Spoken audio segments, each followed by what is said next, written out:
I see, right. They're not in the same book, are they? That'd be way too easy. Well, you don't have to start with the early chapter first. You can start wherever you want. Okay, that was obviously.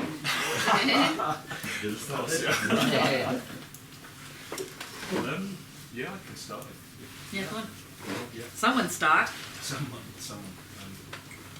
I'm Sorry, crisscross over anyway. What's that? They'll probably crisscross over anyway. Yeah.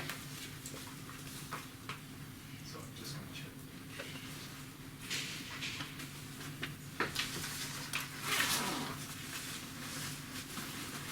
Okay, right. So chapter.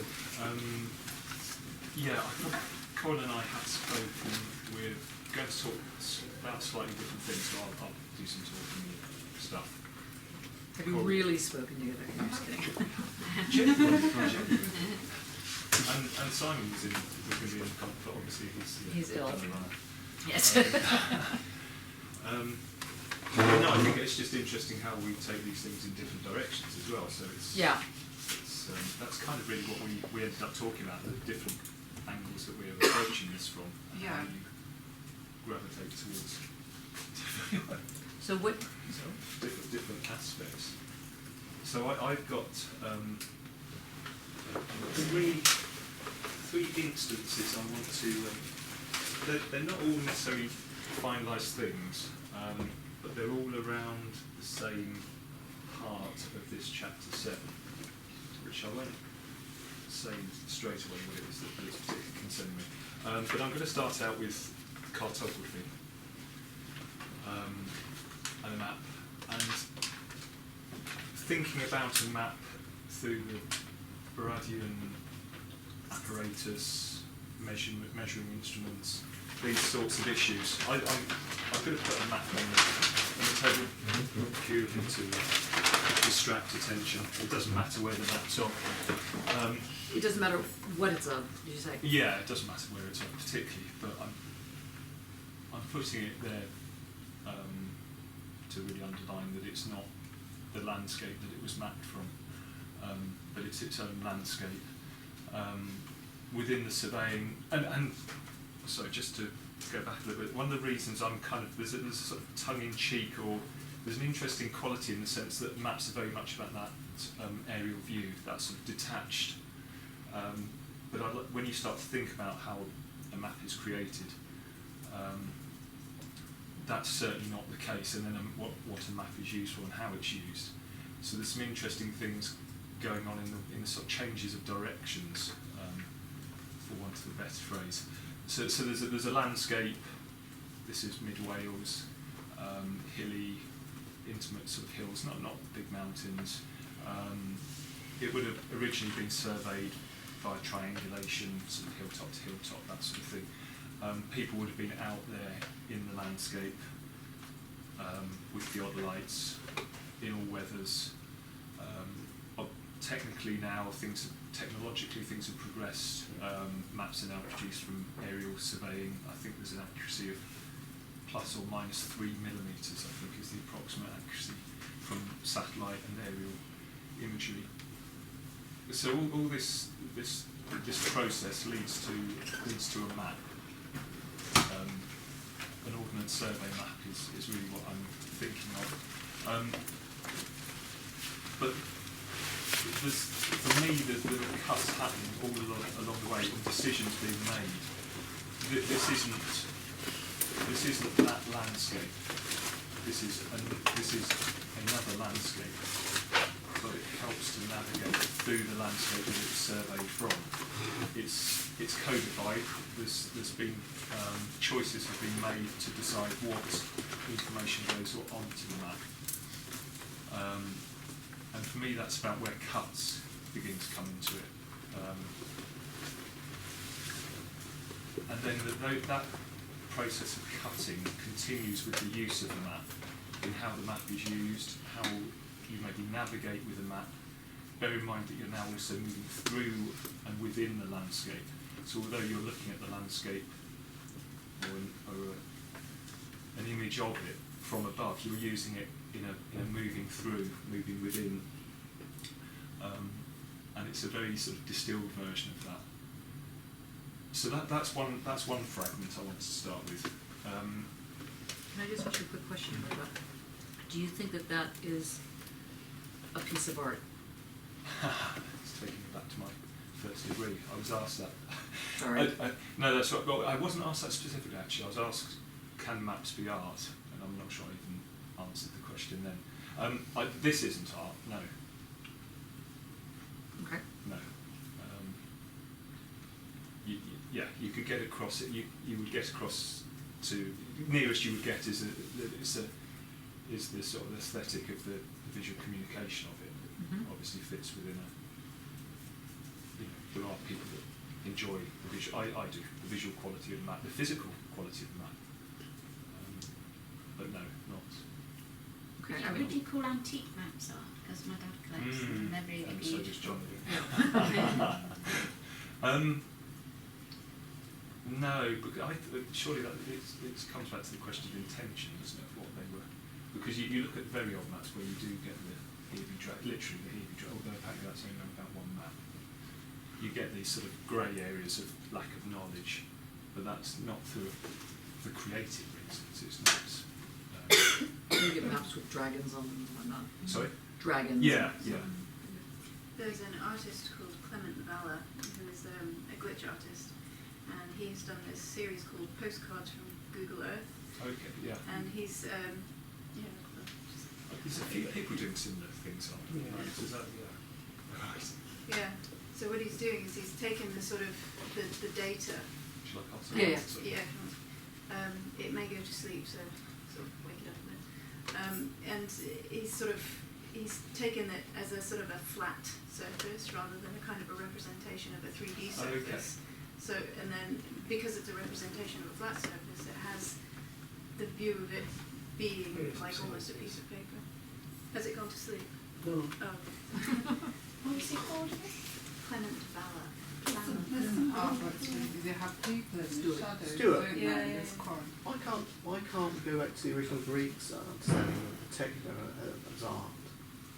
Why has it got to be an intention? Why do we have to cut them out? Why is this You're never like gonna get to point two. I don't know. I should have started on point three. why do you want to exclude that?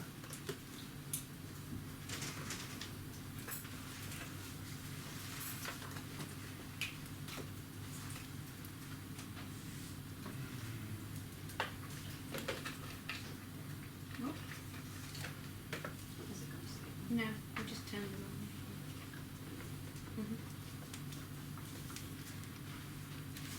I don't know.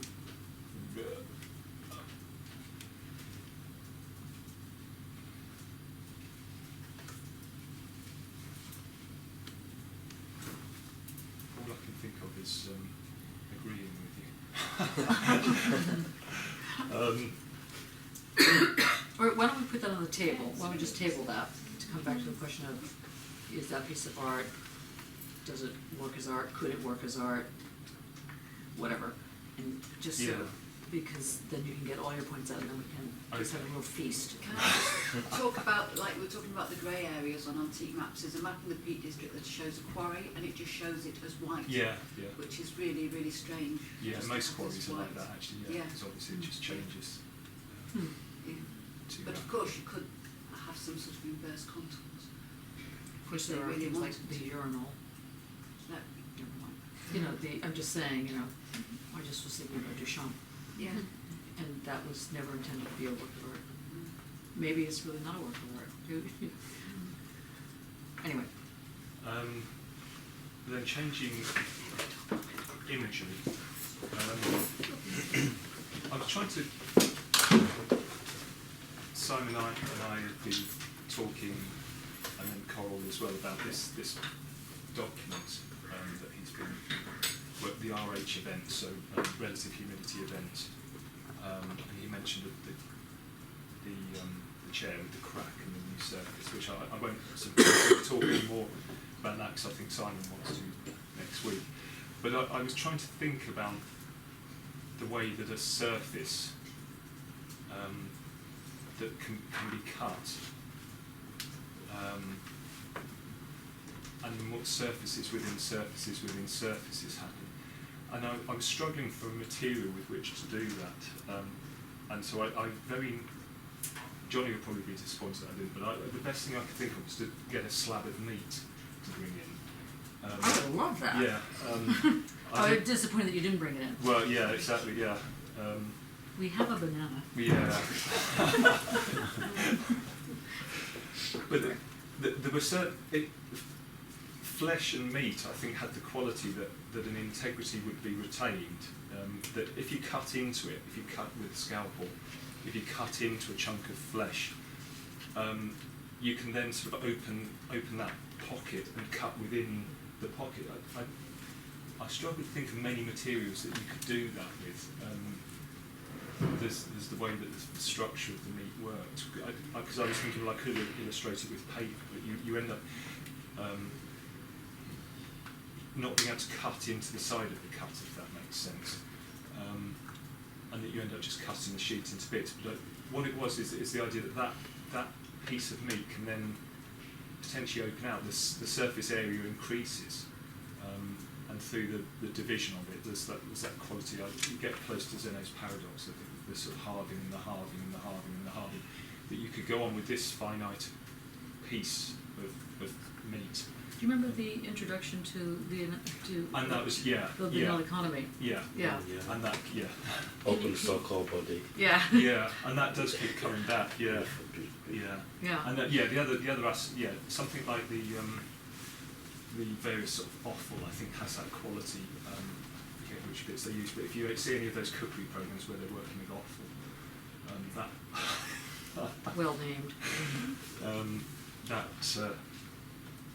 That would have similar properties, I think. And then I'm going to play a sound piece now, so I'm going to move from map to flesh to sound, if that's okay.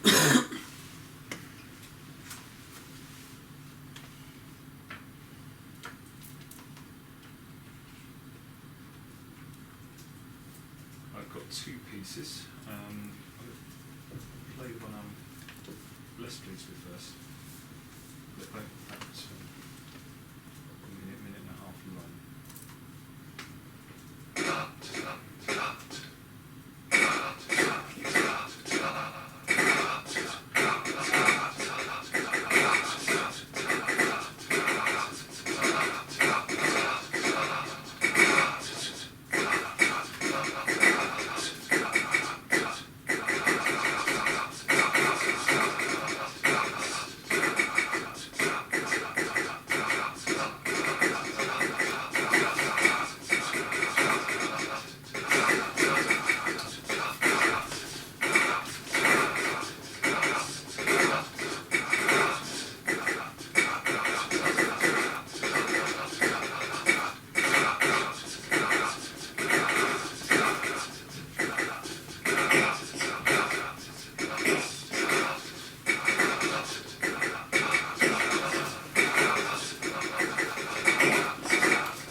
And I've just been interested in this.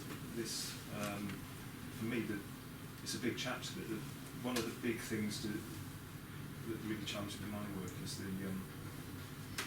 the unfolding that seems to be happening. I don't think Barad uses the term nesting. She uses unfolding. She also uses expanded, and it does. It will relate. This is probably after I've spoken briefly. Then I can perhaps hand over to Colin. But this Russian doll-like quality that you get, and referring back to the flesh, where you're cutting within a cut, within a cut, within a cut. So on the two sound pieces, I've literally taken the word cut and I'm putting cut within cut within cut to then attempt to create a surface that is formed from these cuts. So page 334, Barad talks about the agential cut within, not through. I don't have this point on the page, but the idea that the cuts, this surface cut, gives you a point at which to introduce something else or to do something else, to make another action. How do you understand the? I mean, I don't want to derail the thing, but how do you understand the word cut?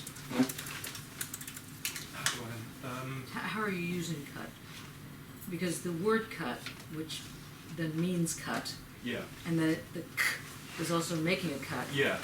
So I'm just wondering, are you relying on the fact that, because Dane was doing this at first in his work, we had a word that meant what it said, kind of thing. Yeah. Like a cut means what it says, it's also doing what it says. And how much are you relying on the fact that the word cut means cut, and then it's also, because could you say cow, cow, cow, or like, lollipop, something, you know what I mean, like something else. I've made this fairly literal, but it's that idea of taking material of a spoken So it's word. It's this k that's doing the... Yeah, but within the sound you do have that sort of snapping, cutting. But it is quality. important also that it is the word cut. Yes. Because just like on here, I was looking at these, like, while you were talking, I was thinking these little tiny lines, these little kind of crazy little red lines. Yeah, the contours. Yeah. But I mean, those lines look like they're purposeful. And on some level they are purposeful, but in fact they're not purposeful.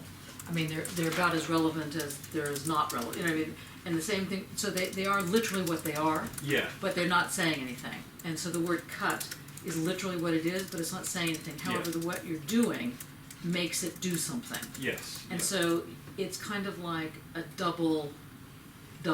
It's like you're saying something literal, but it's not really literal, but in fact it actually is literal, but guess what, it's not. Yeah. But that, because of all of that, it creates a cut. But because it creates a cut in this kind of crazy way, that makes a surface. Yeah. That's what I'm understanding you to say. Yeah. Yeah.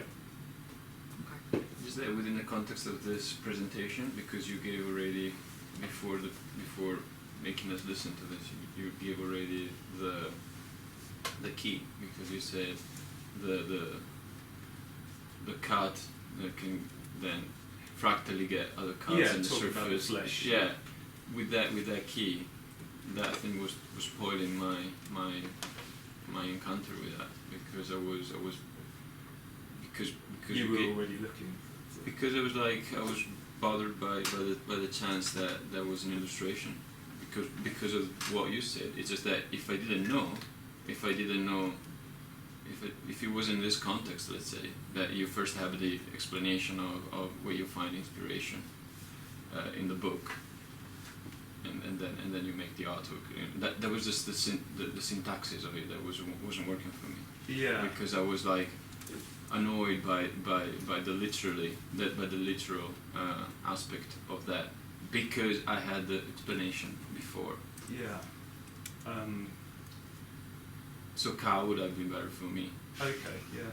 But cat would have been probably better if I didn't have the explanation first. Of course, if you're gonna present this, you're gonna present this at a seminar. But you didn't actually mean, I mean, that's why I asked the question, because what I understood you to be doing was, on purpose, doing the literal use of cut, not because you were trying to be literal and illustrative, but because you were playing it against itself, or playing it with itself, or something like that, or playing with itself. So something like that was going on. Yeah, it is the sort of feedback thing.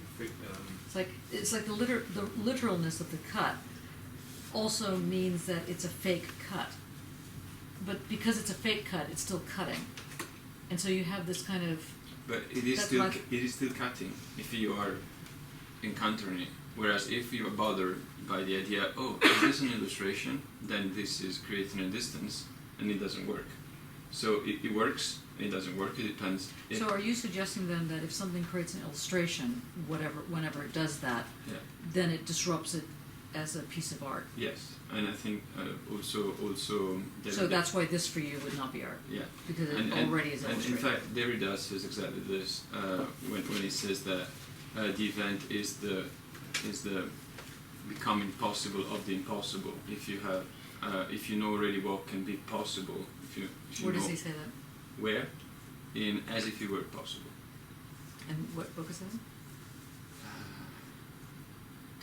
I don't remember. It's important. Well, Because if you I'm not doing it to make you feel bad. I just mean I remember the name of the essay. I don't remember which book it was, but I can just run and come back. if you're in a viva, you can't just run and go. Hold on one moment. Caller. I will study my bibliography. Yeah. Right then. No, it's just important because I think it's Yeah. from Truth in Painting, but it may No. be actually. It might be also in there, but this is actually not there. Okay. This is because I read it today. I mean, I reread it today. Okay. Okay. And so no, just because I was already expecting it, it could not come for me because I was already sort of. Yeah.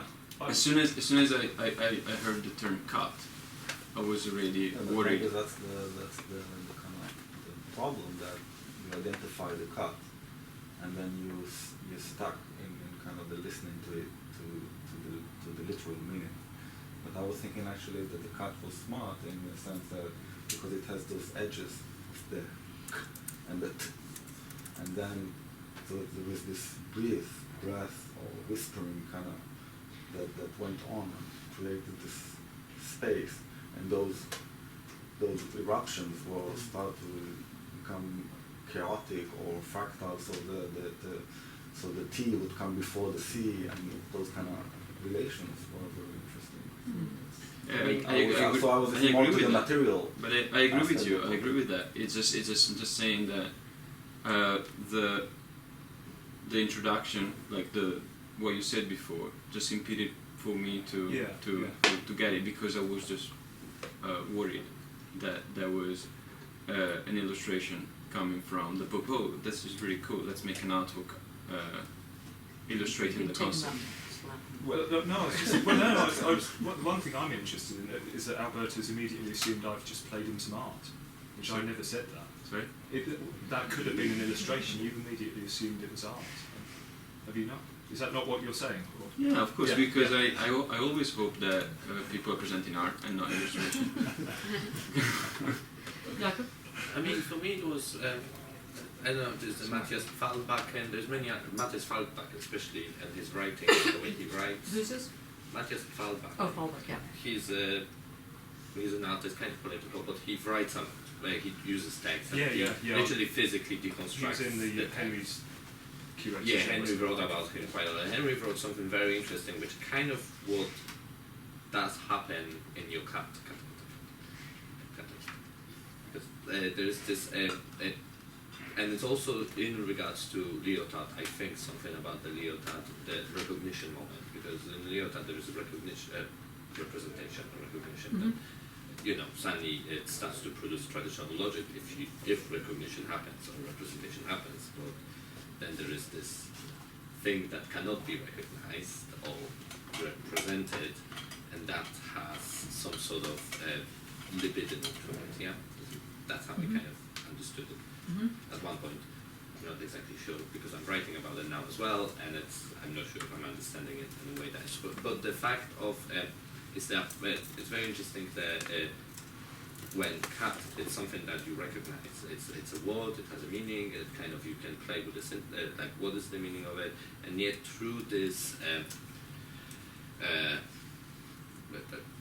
multiplying of it, to this fracturing of the word cut that you kind of produce with your voice, and yeah, it might be illustration, it might be not illustration, you might not be even bothered with illustration and being an artwork or being an illustration. It's whatever you want, like whatever it is, yeah, it's not, I don't think it's important to put it into thing or another,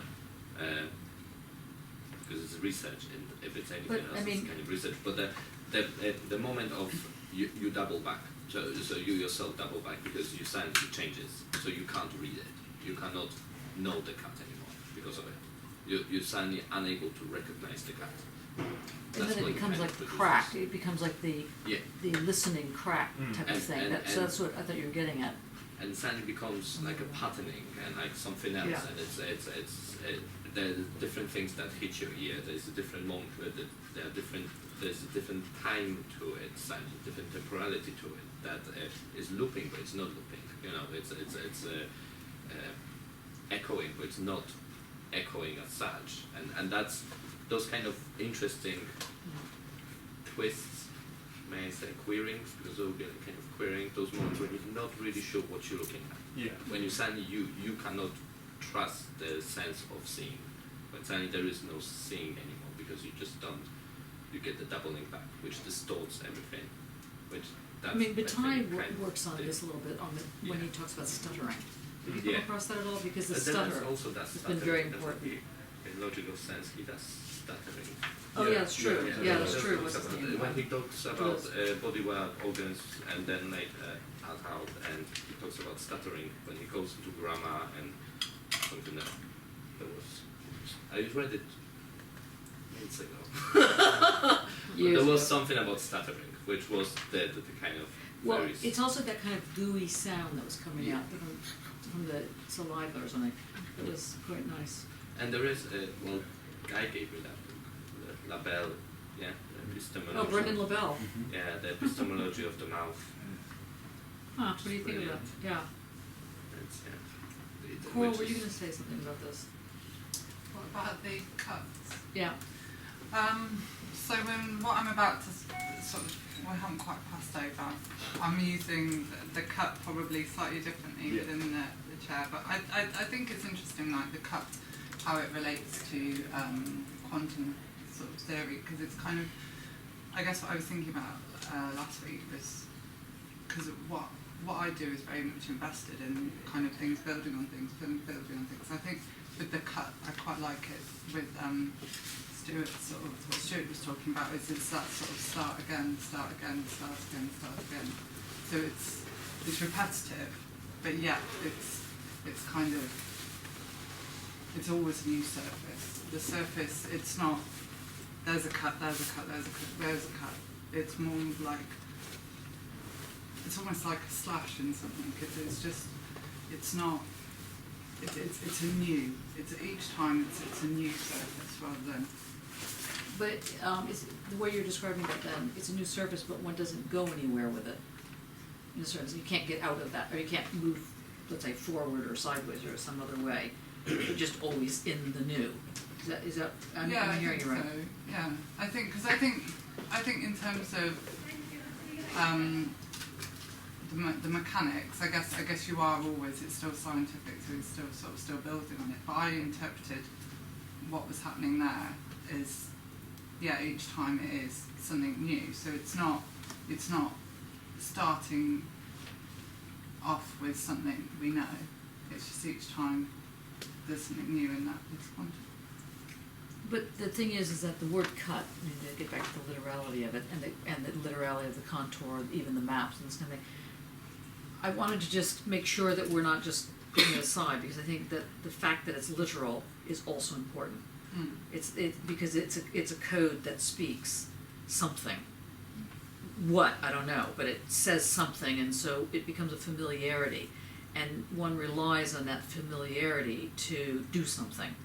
So there's something that's creeping into this that either is important for us to focus on, or at least acknowledge that it's happening, so that you know that you're using it. It's not, you could have used cow, Yeah. but it's more important that you use I, cut. I think there's a. It's that what's the phrase? Sort of disappearing in plain sight. It's that sort of camouflage, Yes, in that the obviousness of it hides. what's really going on. Yeah, yeah. But there Yeah. is something, I mean, we started thinking and discussing around the workout a couple of weeks ago, Yeah. when the idea of the crack appears as a new surface. Ed wasn't there. Can you explain what that was? Because I don't. Were you there when they were discussing that? No, I've had to miss a couple. Simon brought in an example from the conservation board, where furniture conservationists need to control the degree of humidity in which objects are kept. And to check what is happening, they use, I believe, microphones that measure vibration rather than sound, audible sound. For the humidity. To check the effect of the humidity on the object. And if the object moves and splits, opening a new crack because of the humidity, they call that that opening of a new crack, the opening of a new surface, and that's an event. And that really struck us as a very interesting concept, image, I don't want to call it metaphor, for the problem Barad is trying to get at, the appearance of a new surface. Now, why I find this interesting, that complicates the use of the word cut, is that there very much seems to be a something into which the cut happens.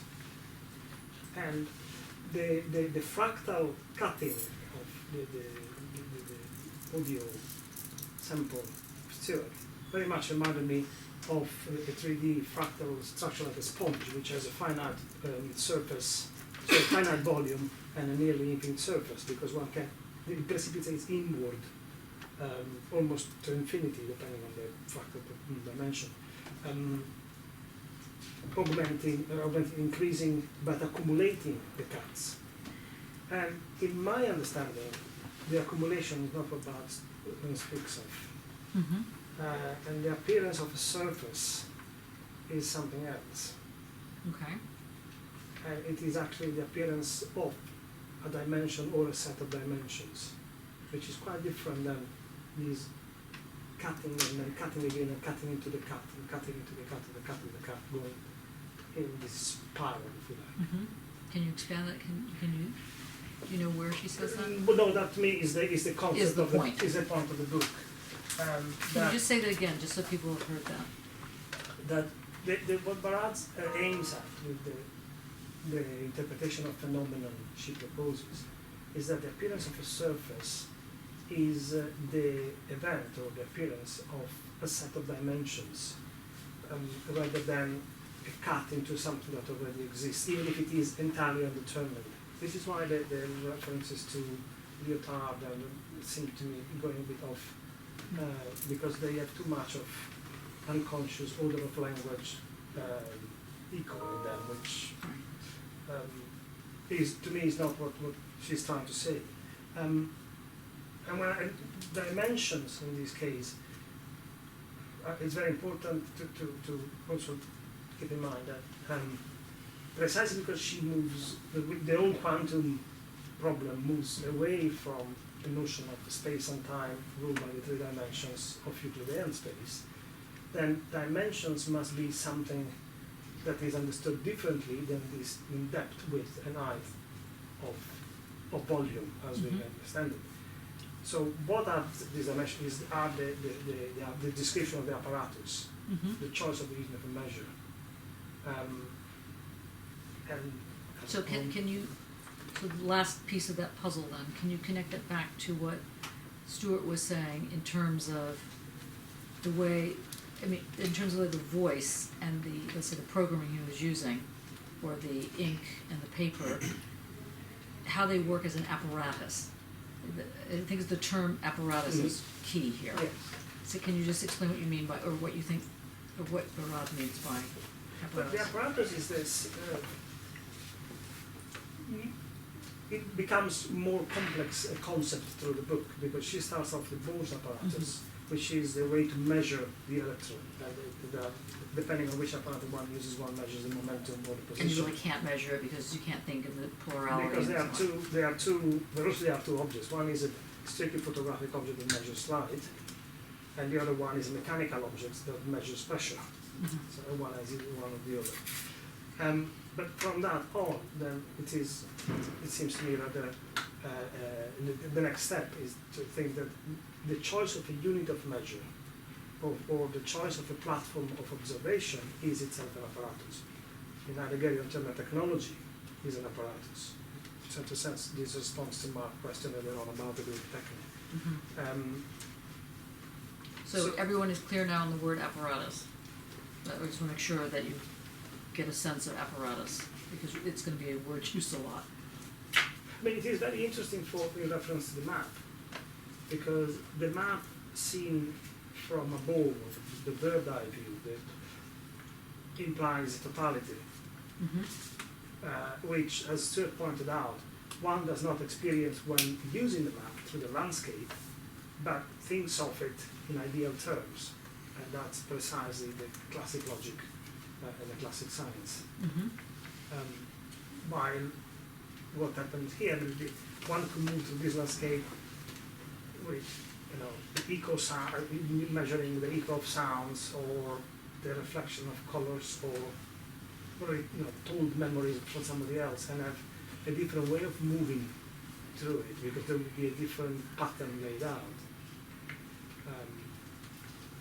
There is a book that is not a philosophy book, but struck me many, many years ago. Is an English traveler named Chatwin or something like that, who describes the maps of Aborigine in Australia, which are paths. Bruce Chatwin. Bruce Chatwin. Ah, songlines. Yes, that do Who not. is it? Wait, hold on. What's called? Louise Chapman. Okay. Bruce Right. Chatwin. These are, which are paths that don't take place in a space that exists. One only has the information on how the path will unfold. And for somebody who grew up in Catholic communist Italy, rational like that, the idea that space was not there would only be the path was quite a shock. Huh. And this is one that one finds here. The map saying that this present space first, rather than the movement.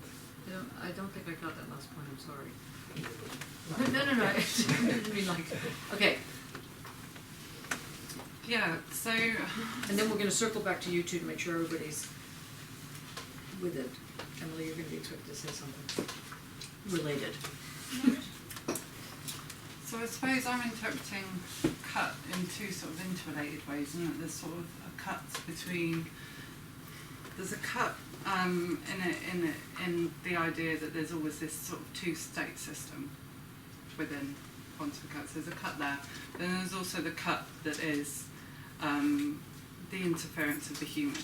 So I'm going to be talking about that sort of agency and entanglement within these sort of systems. Would you make the, sorry, but since cut isn't really in the title, let's say, of the chapter, which is fine, entanglement isn't, so I'm glad you mentioned that. Do you think that entanglement and cut are the same word? No. Well, I think that. Careful in the answer. Oh God. I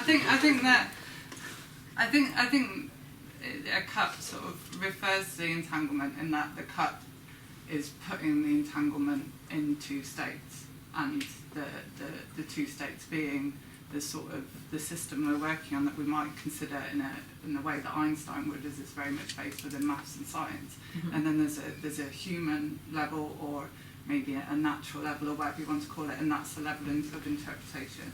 So there is a cut there within that entangled state. So that's the way I'm reading it. And if something's entangled, what gets entangled?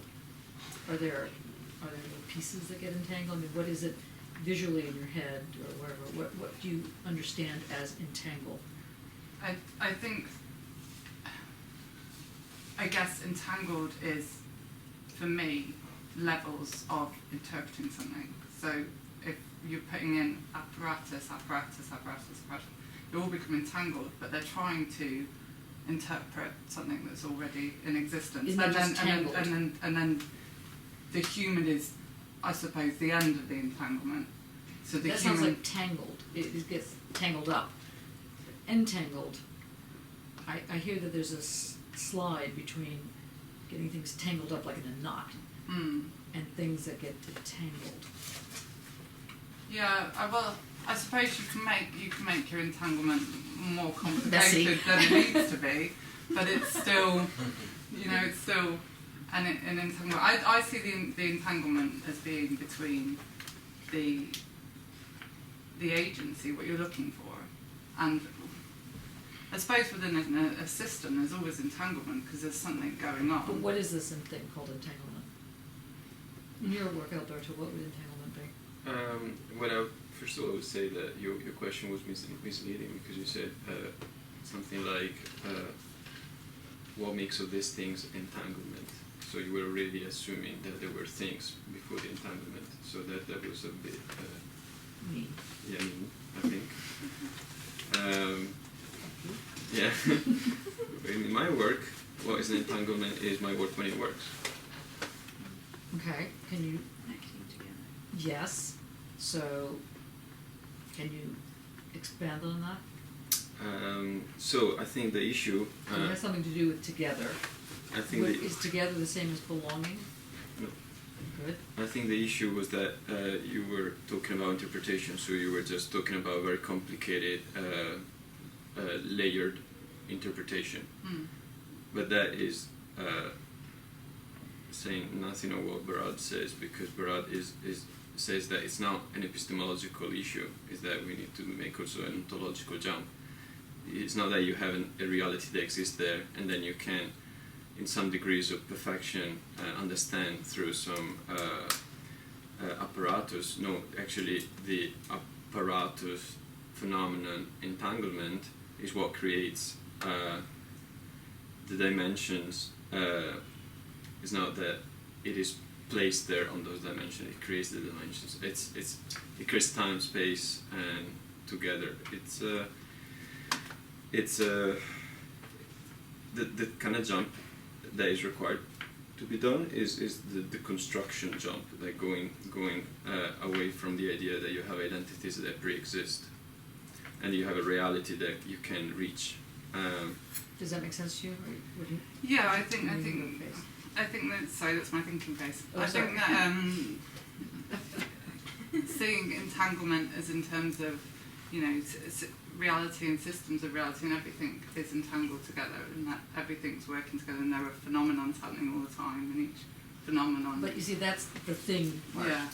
and that's not the entanglement. And that's Newtonian because you were saying that you have complexity, but then all of that is integrable, and that is precisely what is not what she's not saying, because it's a matter of jumping away of this idea that you can solve the complexity, that there is one key, even if it's unreachable, but there could be one key to make sense, a sense that can be applied to everything. Because you somehow have some axis that upon which everything is built up, but actually it's a sort of a Copernican revolution again. No, you don't have those axes. Those axes are produced by this phenomenon, apparatus entanglement, and. So, are you hearing? Can anybody, other than Mattia, can anybody interpret or restate what Alberto has just said?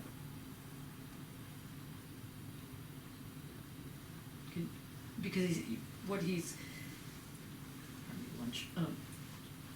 getting at that you need to hear, or anyway, put it slightly differently, what I was hearing you say was that there were entities that came together, and when they were not coming together neatly, they could get messed up, and the more messed up they got, the more entangled they were. And that was what I understood you to be thinking about entanglement. When entanglement is in fact the expression that creates, or that is the structure. The structure is this voice is not the right word, but this eruption of a surface that, in fact, as Mattia was talking about, is better understood as a dimension. Yeah, I think what I misunderstood is that I wasn't so much referring to this as being messy. I think what I understood entanglement as meaning is that when we attempt to study something within the natural world, something, I guess, pre-existing within that world, and so when science comes in, we attempt to study something, by us measuring it and attempting to study it and becoming involved in it, that's where I was reading the entanglement being. So I wasn't reading that the entanglement is the system, the divine system. The system's a terrible word, isn't it? Because system implies an order that we've imposed on it. But whatever that thing is, we need to identify what we're looking at. Kind of a logic. Yeah. So I was reading entanglement as being, we've identified what we want to look at, and by us looking at it, we've become entangled. And to really truly understand it, can we actually become unentangled from it? That's how I was reading it. Anybody want? You can't, because you were sort of so close. This has been a very odd start. Good, bad, C minus, D plus. It's just the looking at it. You're right. If we come in and we look at something, but we do change it so that we become entangled with it, so that it is impossible then to map its pre-existence. So what do you see entanglement as? See, this is core. Yeah, because I'm like, I think I've just read it as being, like, in terms of the definition within this chapter. Yeah. I'll be honest, I've only read this chapter. That's okay. The no need to be honest. So in terms of what I've read within this is that they use the term entanglement in that I guess we kind of become part of something through study. It's not just that simple though, because the sort of straight physical kind of definition of entanglement is that what you do to one thing over here also happens to the other thing over here, but opposite and in reverse. Yeah. So there's a sort of a co-creative aspect to these things. So entanglement is a doing. It's not. Can you Can you show either can corals? entanglement happen without? Well, I suppose it can, because entanglement in it. It's not, things are entangling all the time. There are phenomenon happening all the time, and I was going to get into that But with the sorry, chair. it's not that things get entangled all the time. So to try to go to the core is you don't start with things. You start with things, Yeah. you don't get to entanglement. It's just impossible. There are no things until they're entangled. So here. let's say if from which is you actually I don't think you're exactly completely wrong, because it's no you're right in a way no in a way that it was These guys are third year. you're right on the fact that this becoming in relation to entanglement, so there you're right. So but from what I understood you said was like I am here and this is computer and I'm using it, so I get entangled with it. Yeah. Mm. Well, no, because in a way what kind of Barad, at least, and again I might be wrong here again, but what she kind of proposes is, because that cannot be there, but like, okay, let's call illustration. Anyway, so in order for this to make sense and this to kind of have some sort of function at the same time, and that we can refer to it be working on a computer, then the kind of event or phenomenon needs to happen, and that entangles it, gives sense to the this, and gives sense to the this, or gives some sort of logic to this and this. And that's where you can kind of talk about becoming or being in any sort of, because there is no prior to it. And in a way, there is a type of But like you can think prior, but it's not prior because you are entangled. Like you can think more product of entanglement, and they're everywhere. There are multiple, and there's no such thing that computer can be just computer in a way. That this is just this, because I already there's a becoming here. Yeah, there's becoming. Yeah, the heat is sweating my back, in a way, and but so I become sweaty from the encant. I become sweat. I'm becoming sweat, literally from being in encounter with the heat. Yeah. So heat doesn't have a thing because it's not heat until the event of encounter happens. So somebody might come along and say, well, why can't you just say you're sweaty? What's the yeah, advantage? but you can. It's not that in a way it's not that can, but it's it does not provide any ground for building up something. In a way, that's how I understand it. Yes, but logically, that just is saying that we then need to add this to a logic in order to make the logic work, and then that's not really the logic, because if you have to add something to the logic in order to make it work, then that's not quite right. So there's something in the becoming X that is part of the becoming X and not having become it. Okay, like not getting to that part here. Yeah. There's something in the becoming of it, that section, that's the entanglement. It's funny, I was having a conversation with Simon Peet about this, and he said that the key thing that he had with this is he couldn't work out the difference between agential realism and emergence. And I think it's not a negative, I mean, it is precisely what is there. Mm-hmm. But to give you another example that is more helpful, you were talking about observation earlier in the last thing you said. And observation implies the subject and an object, whether it is human or non-human, in this case is not important. Now, in entanglement, the subject and the object don't come into a relation of some form or another, but the entanglement distributes the role of the subject and the object. It's an event where these two figures come to exist. Yeah, I think the word distribute is quite useful here. Organizes the word, distributes is really what I find more. And this is not to say that there is nothing before, because then one would say, I will jump in from nothing to something.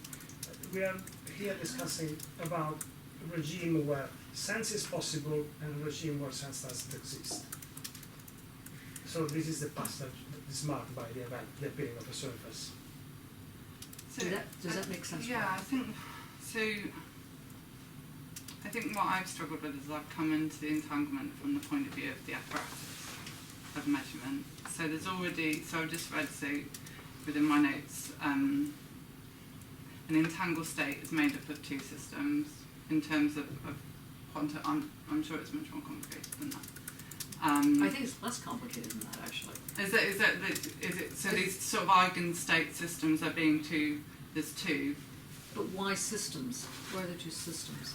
I've just created it, but why do you think that it's being said? Because I think that's the current way they have to measure the particles. It has to be to do with eigenstates, so they can only measure one against the other. Okay. A state is different to a system. Yeah. Does she say? Where does she say system? I do remember her So saying eigenstate. These systems must be viewed as a single entity to be classed as an entangled state. So I suppose that's the point I'm getting at, is that so there's already an entangled state in existence through that idea of eigenvalue or eigenstate in that what they're already looking at. And then I suppose what I'm saying is that the human or the whatever has the agency to study it becomes involved in the entangled state through looking at it, and through the apparatus of looking at it. But it's not looking. Studying. It's not, there's no outside. Yeah. Emily, you want to give it a go? Wow. Not in rephrasing everything we said, I don't think. I No. don't know, the thing that I've been thinking about today, but things I don't know whether it's going to be very helpful for anybody else, but like I've got ASMR, if anybody knows what that is. It's like, yeah, do you have ASMR? No, but it's sort of related to synesthesia, so. Yeah, it stands for like autonomous sensory meridian response. So it's basically like some people call it like headgasms, but that makes it sound like it's sexual, and for most people it's And not even sexual. fun. Yeah, but you know, it's really great, but it's basically like funny little tingles and things down the back of the neck. And when you were doing your kind of cut, like, it's those kinds of noises that kind of works. And I was thinking about that in terms of the entanglement, like the distribution is different for me than in that kind of moment, I suppose, or something. And can you explain the syndrome that you have? Because I'm not, I mean, It's so that- it's basically, it's like, I only found out that it actually has a name, and people know what it is like very, very recently. But for instance, when I used to go to when I used to go to like the opticians and stuff like that, I'd sit there and like they'd measure my eyesight, and I'd just be like, oh my god, like this is just fantastic. Just kind of moving, but like moving stuff in front of my face and like little lights, or like it's very hard to explain because it's literally it's a very specific kind of sensory feeling, like a tingle down the back of your neck.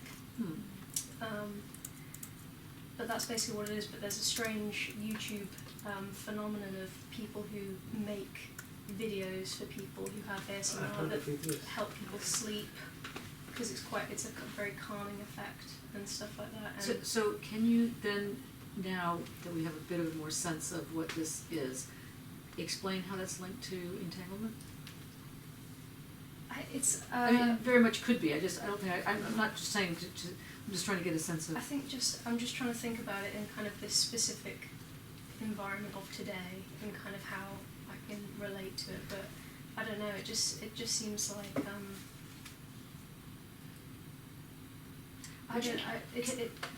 Yeah. Because I got to know this as well, because it's You have it as well? No, to know the phenomena of it. I was reading about it. It's class. That's very odd.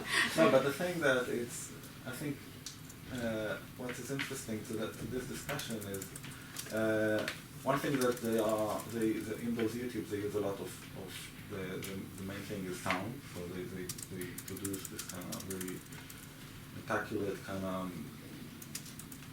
tiny soundy things. So it's very, can be almost unheard, on the verge of hearing, but then something is happening. So this is the kind of the aesthetics of it. But I was thinking in terms of how it actually emerged, and this is really interesting because I don't know where it actually started, but the fact that those kind of communities are being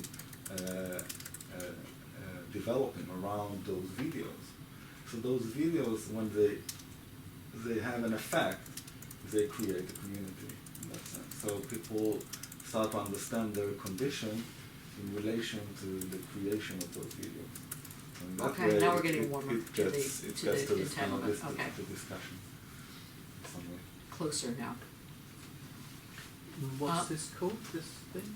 it's called ASMR. ASMR. Yeah.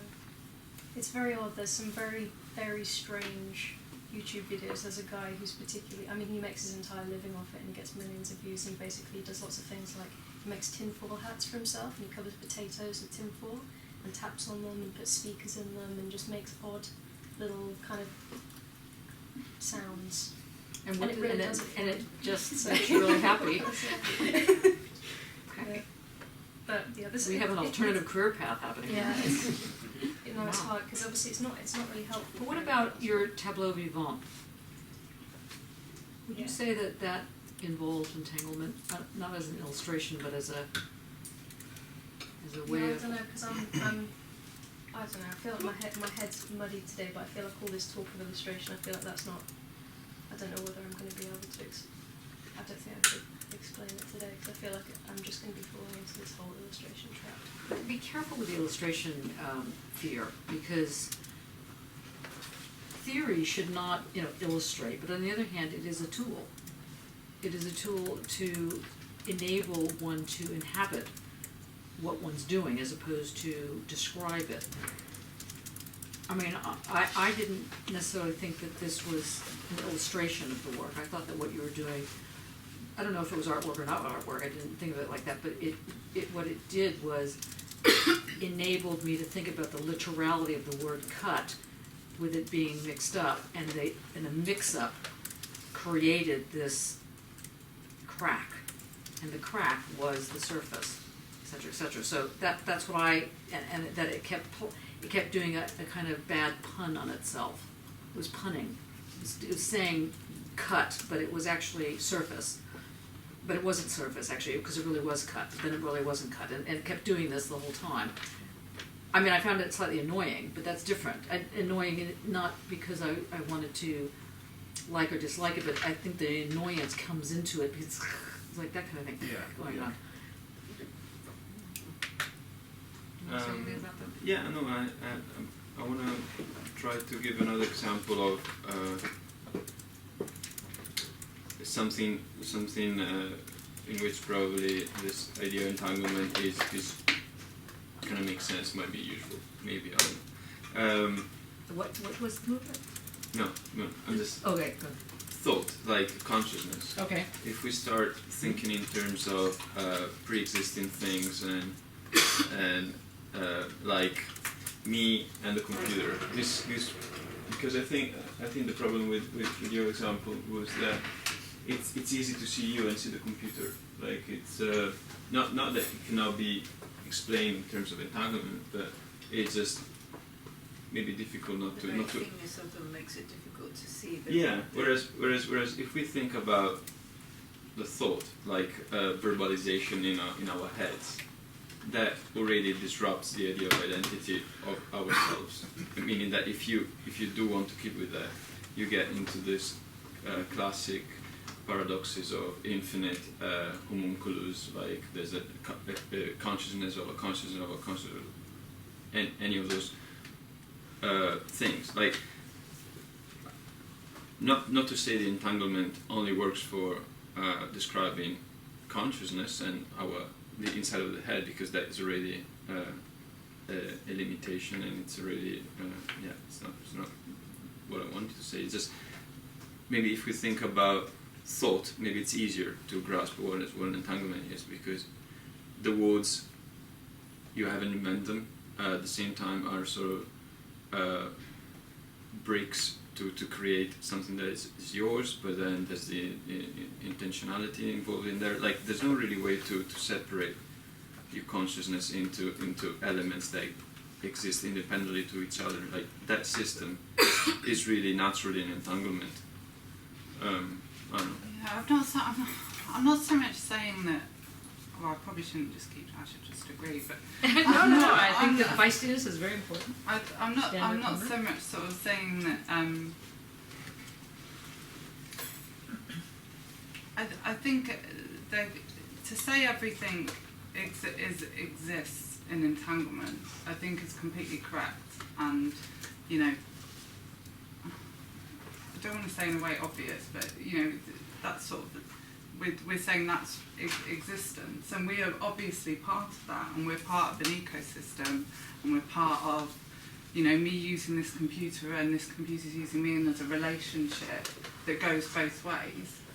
But I think, and maybe I'm stuck with what the stuff with Schrödinger and the human needing to almost resolve the entanglement issue, is there is this sort of moment of agency and of almost, just by thinking about and realising.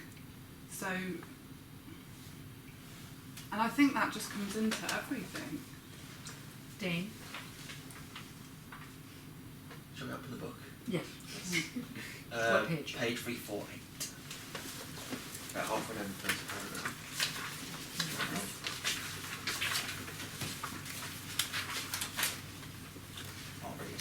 Wait. Oh, where it says the agential cut. 348, did you say? Yeah. Okay. Is everybody there? Seems that I'm there now. All good. Can people share with each other if you don't know? Does everybody have a book? Okay. The agential cut does not disentangle the phenomenon into independent subsystems. Wait a minute. I've not found it. Oh, yeah, okay. It's in the first paragraph. Yes. Okay. After all, it is their very interaction, their non-separability, that makes manifest particular marks on bodies in the first place. That is, the agential cut, because of the local determinacy it enacts, provides for the registering of a determinate value of the property question, and hence enables a description in terms of mixtures without destroying the entanglement. What the agential cut does provide is a contingent resolution of the ontological inseparability within the phenomenon, and hence the conditions for objective description. That is, it enables an unambiguous account of marks on bodies, but only within the particular phenomenon. Strictly speaking, there is only a single entity, the phenomenon, and hence the proper objective referent for descriptive terms is the phenomenon. Now, how do you translate that? That's good. Good point. There's a couple of things here, but Can first I- off by saying that Oh, sorry. Can I just ask you to read the beginning of that paragraph? Because I think that that's actually. I didn't want to do that because it brings in the whole measurements. Okay, well, that's why. different That's thing. okay. Never mind. Say. Okay. But then well, we have to read it because it yes, does bring the measure. yeah, it's but start with saying that entanglement is being a non-local phenomenon. That it's the state in which it exists is without distance or measurement in that sort of sense. And what the agential cut does, she says, it enacts a local determinacy. It gives them a here-ness, a here, a now. And it allows the phenomenon to provide itself, but it can measure itself. An entanglement can't. You can't measure an entanglement from within the entanglement. So a deep cut will be to sort of break that entanglement and split it. So in the end it will be able to know itself through its splitting, but that's not what the agential cut does. The agential cut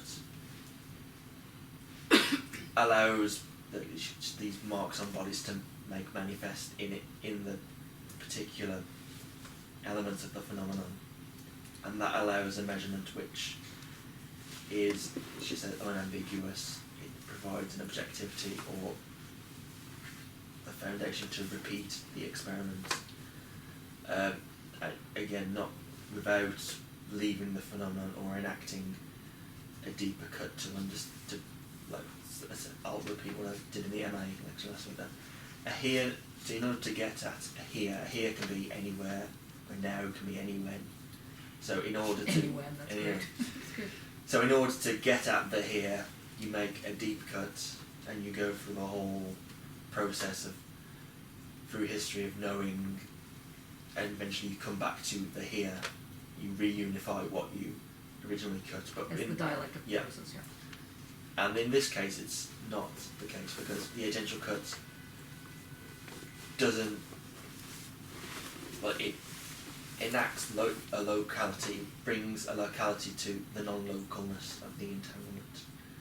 It generates a here without splitting them, without creating this affinitude that's based on a deep cut. The phenomenon doesn't have to split itself in that sense. Do you agree with that?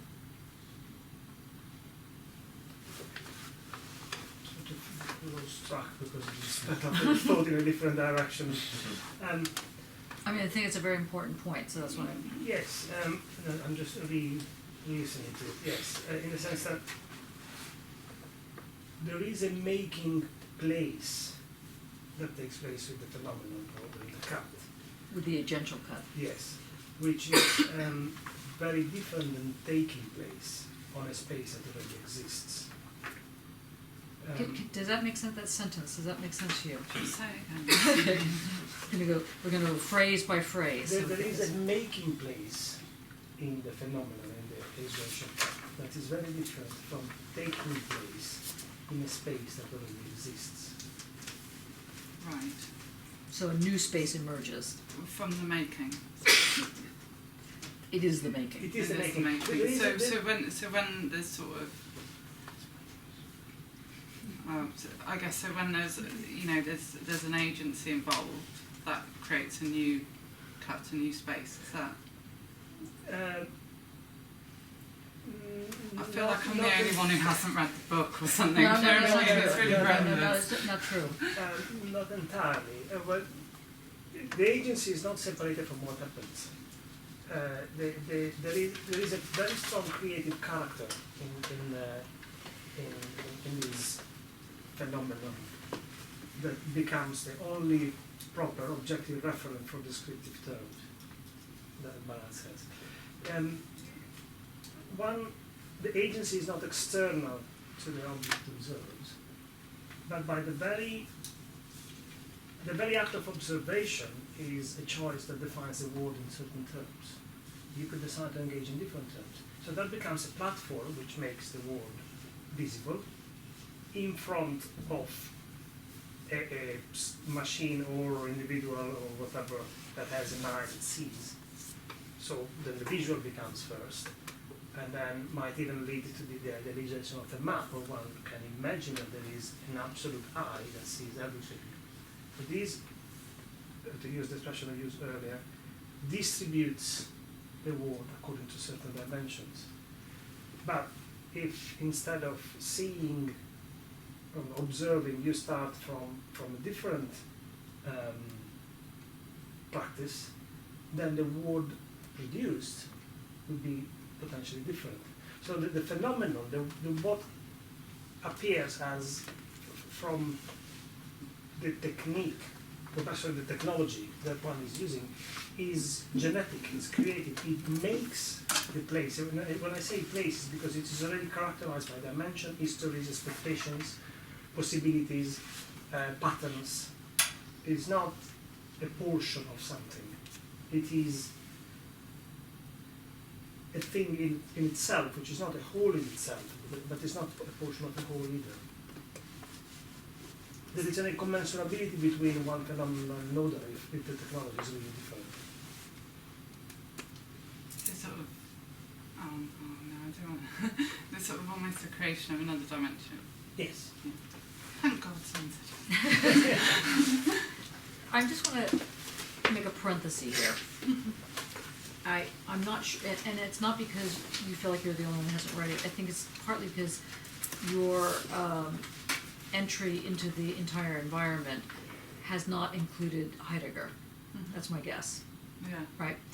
And people in this room have mainly looked at Heidegger on some level, which is to say that if you have this thing called A equals A, the famous, he talks about this as an identity and difference. It's not that A is the same thing as A, in this famous A equals A. It's that this entity, at this point called an A, but it could be a squiggle, is drawn to this other thing that is also a squiggle, and they're stuck together. And because they're stuck together, they make sense. They're not stuck together because that's the logic that says stick those two together. They belong, what he calls belong together. You okay? Okay. They belong together. So they have no meaning outside of that belonging. And so it's not like you come at something as a fully formed whatever X, observer, curator, whatever the thing is, to something else and then sort of deal with it. And then the dealing gets, let's say, entangled. It's that it's a belonging. And so already that forms this kind of energy field, let's say an intensity field that he talks about, which gets connected. But because it gets connected but not collapsed, it doesn't fold in on itself, it also has something that keeps it apart. So this is a very basic position in the Heideggerian move, where he starts talking about identity and difference, and then there's a whole long years of discussion about what is difference and how it becomes an image of thought and all the rest of this kind of thing. And Barad is quietly using this view, except she's using it via the lens of quantum physics, because you don't have to go to Heidegger for this, much to the annoyance of Heidegger. You can go to Einstein, and this really be annoying him, And so it's this way in which you ask yourself the question, how is it that something ends up sticking together? What gives it its cohesiveness, its its ability to stick together so that it actually works? And when I go works, like this with the double marks, I mean, it then creates something, in this case, a surface, a work of art, whatever it is, it comes together, and it isn't about the two endpoints, because at the end of the day, there are no two endpoints. There could be just different distributions. Is that slightly clearer? Makes sense, yeah. And that's why sorry, but I interrupted your very first sentence, because you were not. In the wrong place. I interrupted in the wrong place? No, I did. No, I was in the wrong place with entanglement. No, I just didn't want you to go off into a long tangent on connecting a cut with an entanglement, because it was obvious that you were thinking about it in these two entities that come together, when in fact it's the fact that they're together is what produces the entities. Yeah. And otherwise they don't get produced. It performs. It performs the space for the making. Performs the identities as well. It performs the identities, yeah. Because by saying produce, it seems like it's something that it's once for all, and then you Yeah. solid. Yeah. No, I think on pages 136, 137, where she talks about relata relations, uses enactments of differentness. It's the bottom last paragraph. 136, you say? Yeah, the bottom 136. So this is the previous chapter. This is chapter 6. Is 136? Oh no, It's page chapter 136. Is it chapter 4? Is it? Yeah. Yes. Okay. Do you want to read that section that you're talking about? Yeah. In fact, the agential realist ontology that I propose does not take separateness to be an inherent feature of how the world is, but neither does it denigrate separateness as mere illusion, an artifact of human consciousness led astray. Difference cannot be taken for granted. It matters. Indeed, it is what matters. The world is not populated with things that are more or less the same or different from one another. Relations do not follow relata, but the other way round. Matter is neither fixed and given nor the mere end result of different processes. Matter is produced and productive, generated and generative. Matter is agentive, not a fixed essence or property of things. Mattering is differentiating, and which differences come to matter? Matter in the iterative production of different differences. Changing patterns of difference are neither pure cause nor pure effect. Indeed, they are that which affects, or rather enacts, a causal structure, differentiating cause and effect. Difference patterns do not merely change in time and space. Space-time is an enactment of differentness, a way of making, marking here and now. So that sort of seems to fit in with. It's like the whole book. Yeah. That's right. Yes, okay. Okay, Coral, would you like to begin your talk? I'm slightly concerned I'm going to just use the wrong. So I was thinking about what, and I'm just going to talk about this on a really practical level because it's probably the best way. So I was thinking about what Simon was saying about relative humidity and the object, and then I was also thinking about what I was sort of starting on with the superposition of real and fake. So I suppose to look at the chair, the way I was seeing the chair, and we're going to get back on, sorry, into apparatus and entanglement, so let's try not to. So the real and the fake is because what you were looking at is that one fake thing that's amongst all the real in your collection. So I guess I was looking at the idea of that, then suppose what we know, that throws those objects into doubt. So they become, so if you have, whether on a wave, if you have 10 objects and one of them is fake, there's a possibility that there's 10 points of that wave, and at one time each of those objects can be fake, or what, you know, do you know what I mean? Like there are different dimensional cuts in which there's a possibility that each one that you hold is fake. So until that superposition collapses and there isn't in a way of knowing, that is still in that sort of level of doubt. So just by having the idea of fake can throw an entire collection or even a value system into doubt into a superposition. That's interesting. Martia, what you were? No, I like the image very much. I think it actually, I think it works. Yeah, I think it's quite interesting.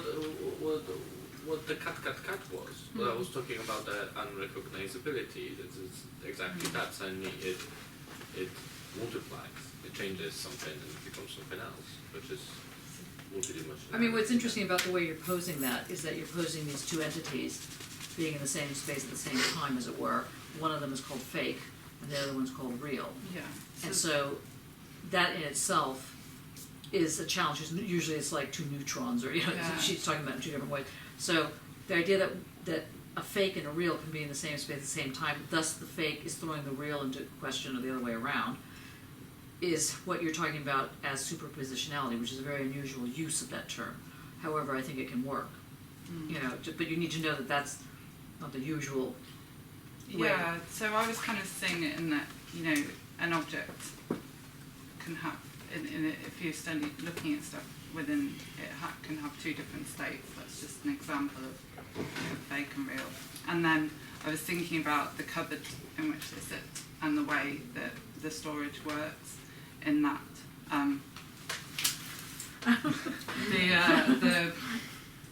The way that a museum and storage works is to minimise risk.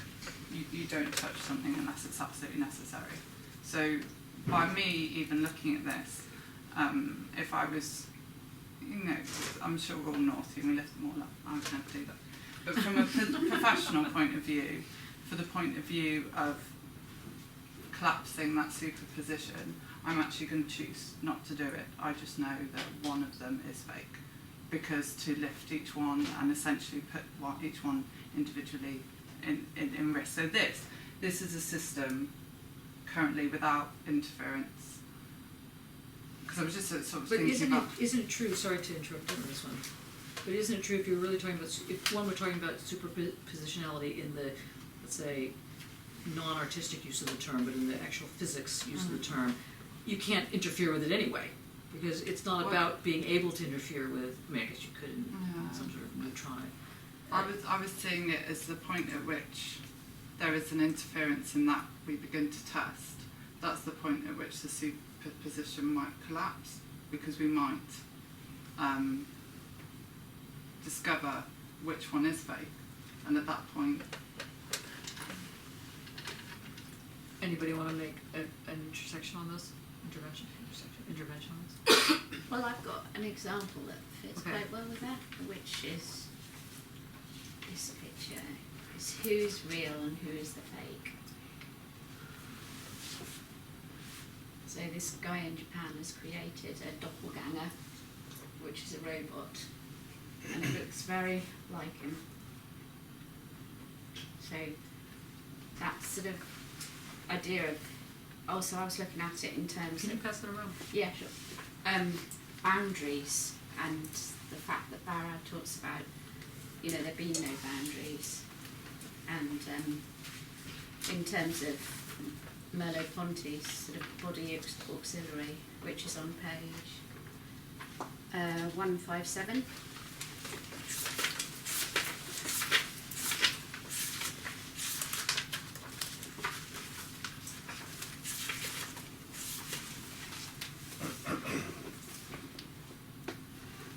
Where Merleau-Ponty talks about a blind man who's using his stick to navigate aspects of his local surrounding.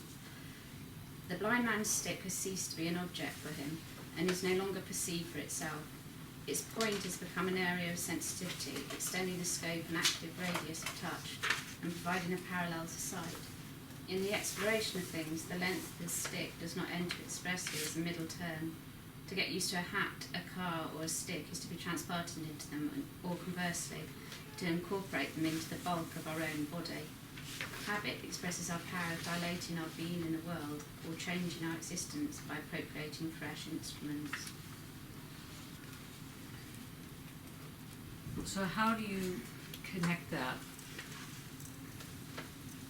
How does that, I mean, I think I can see where you're going with this in relation to what Coral's saying about the truth and the fake, or the real and the fake, let's say.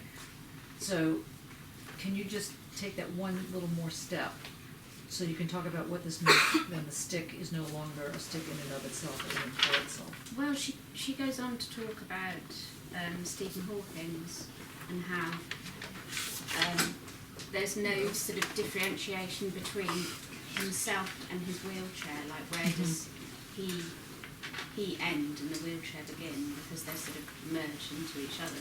There are no boundaries. Yeah. What's that? 159. 159. My helper there. That's right. Yeah. But this example that Coral brought up of the fake, Yeah. there is something highly poetic in it which fascinates me.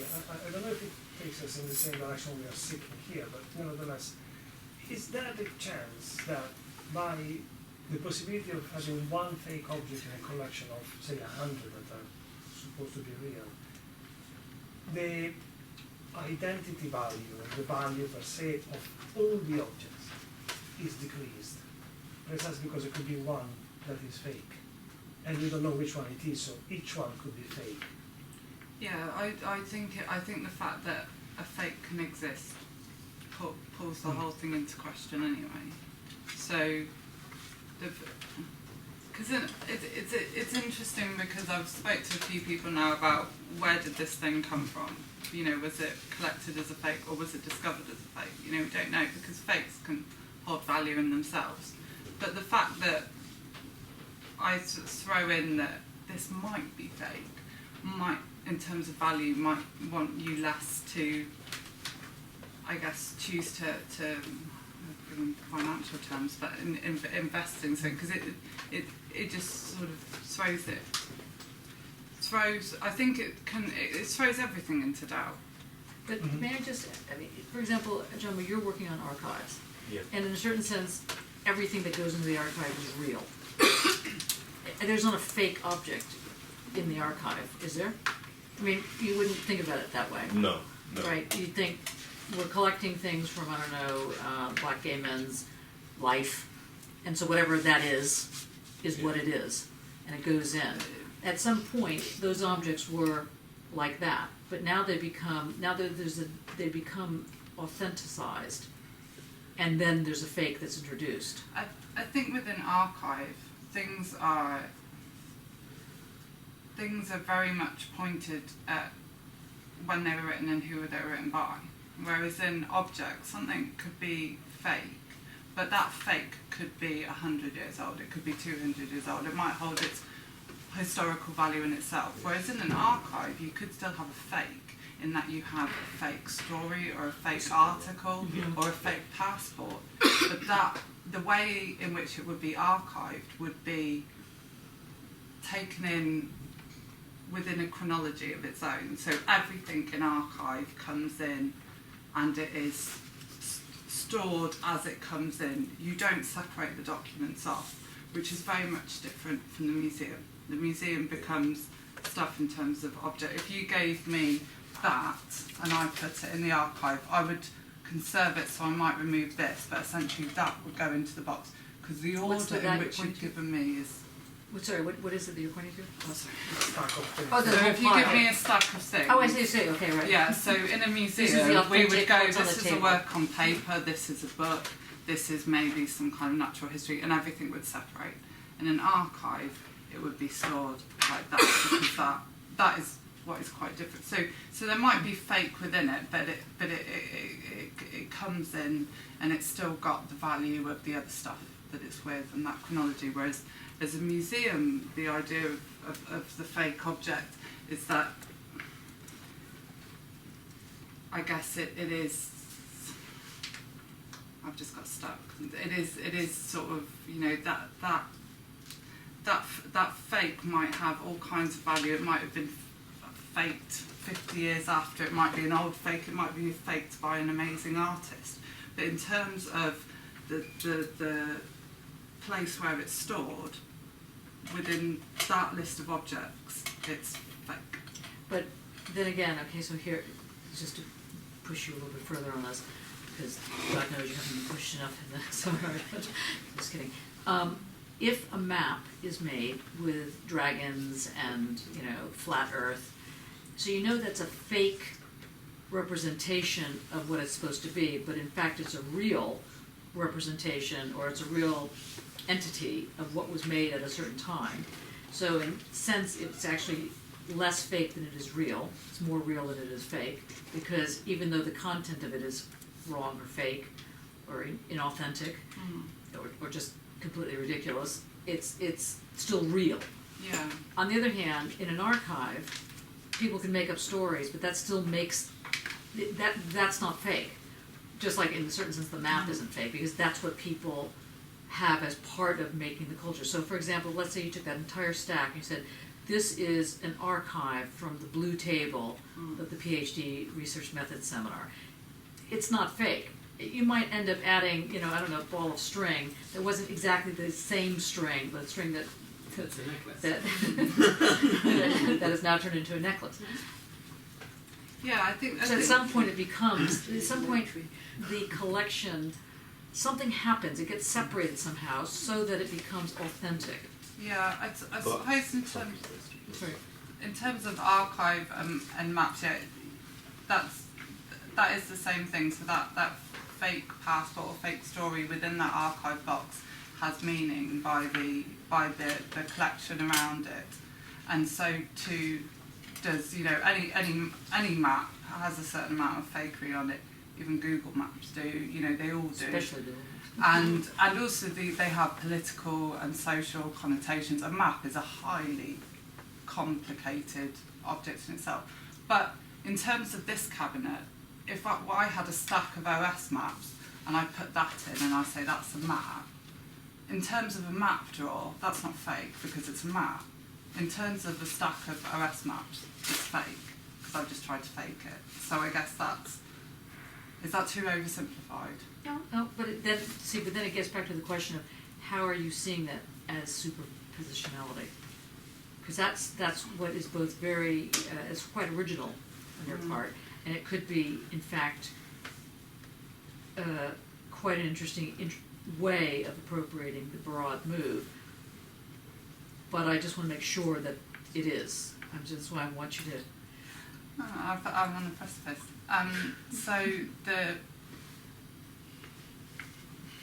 So I suppose it's taking. Oh God, I'm scared. It's taking that group of objects and kind of putting it into two possible states that you don't.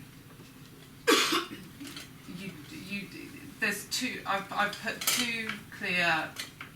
There's.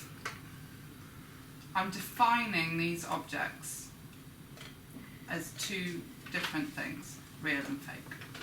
So within that cabinet, and I've chosen to make that definition, there's real and fake. So there is the superposition. I'm presenting you with two options, real and fake. Whereas within an archived map collection, I could still present you with two options for measurement, but I haven't. We just have a pile of maps.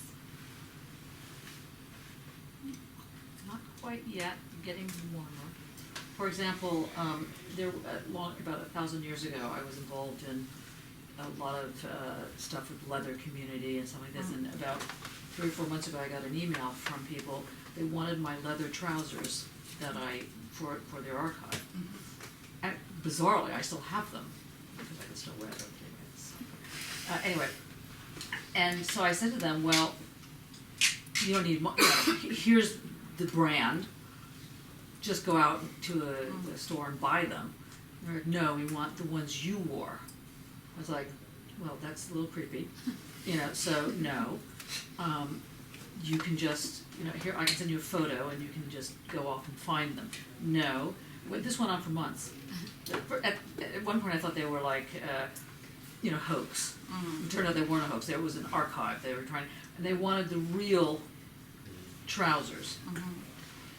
And that made me think about what was the value in having those trousers versus, I don't know, a pair that would really have been just as good.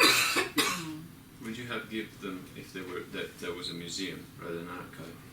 No, I think it's just perverse. I think there's something. I mean, I am perverse, but that, even for me, was like... Could you not have gone out and bought a new pair of trousers and given them yours? Well, I think that's what's... No, I didn't want them to have it. I think that's what's interesting, because they, through the idea of archive and through the idea of all of this stuff is based on provenance and based on things being collected to each other. So that's somehow connected to you, but it's also connected to a time. So they're trying to maybe say about a time at which you wore those other trousers, there's an authenticity that you wore them on that time, you haven't bought them new. What might be interesting is why not order your new pair of trousers off online and send them to them, and then give it 20 years and say, oh no, they're fake. I also think that I'm archives are framed around this kind of idea of truth and authenticity. So when actually there is no room to play with those ideas about what an archive is or should be, and I think that's why I think people go for this is the flyer from the Black MS conference. It's not photocopy. Which you just happen to have there. Yeah, which is happen to have. But then I think for me, it's always trying to kind of how can you play around with kind of what the archive is around that truth and authenticity into then things around the fiction and imagination. I just think it's structured in such a way that there's no room for those kind of things to come in. That's why I think kind of this thing around having the original is so important. But then I find that the may find that you kind of fake things in archives, fake narratives are far more interesting.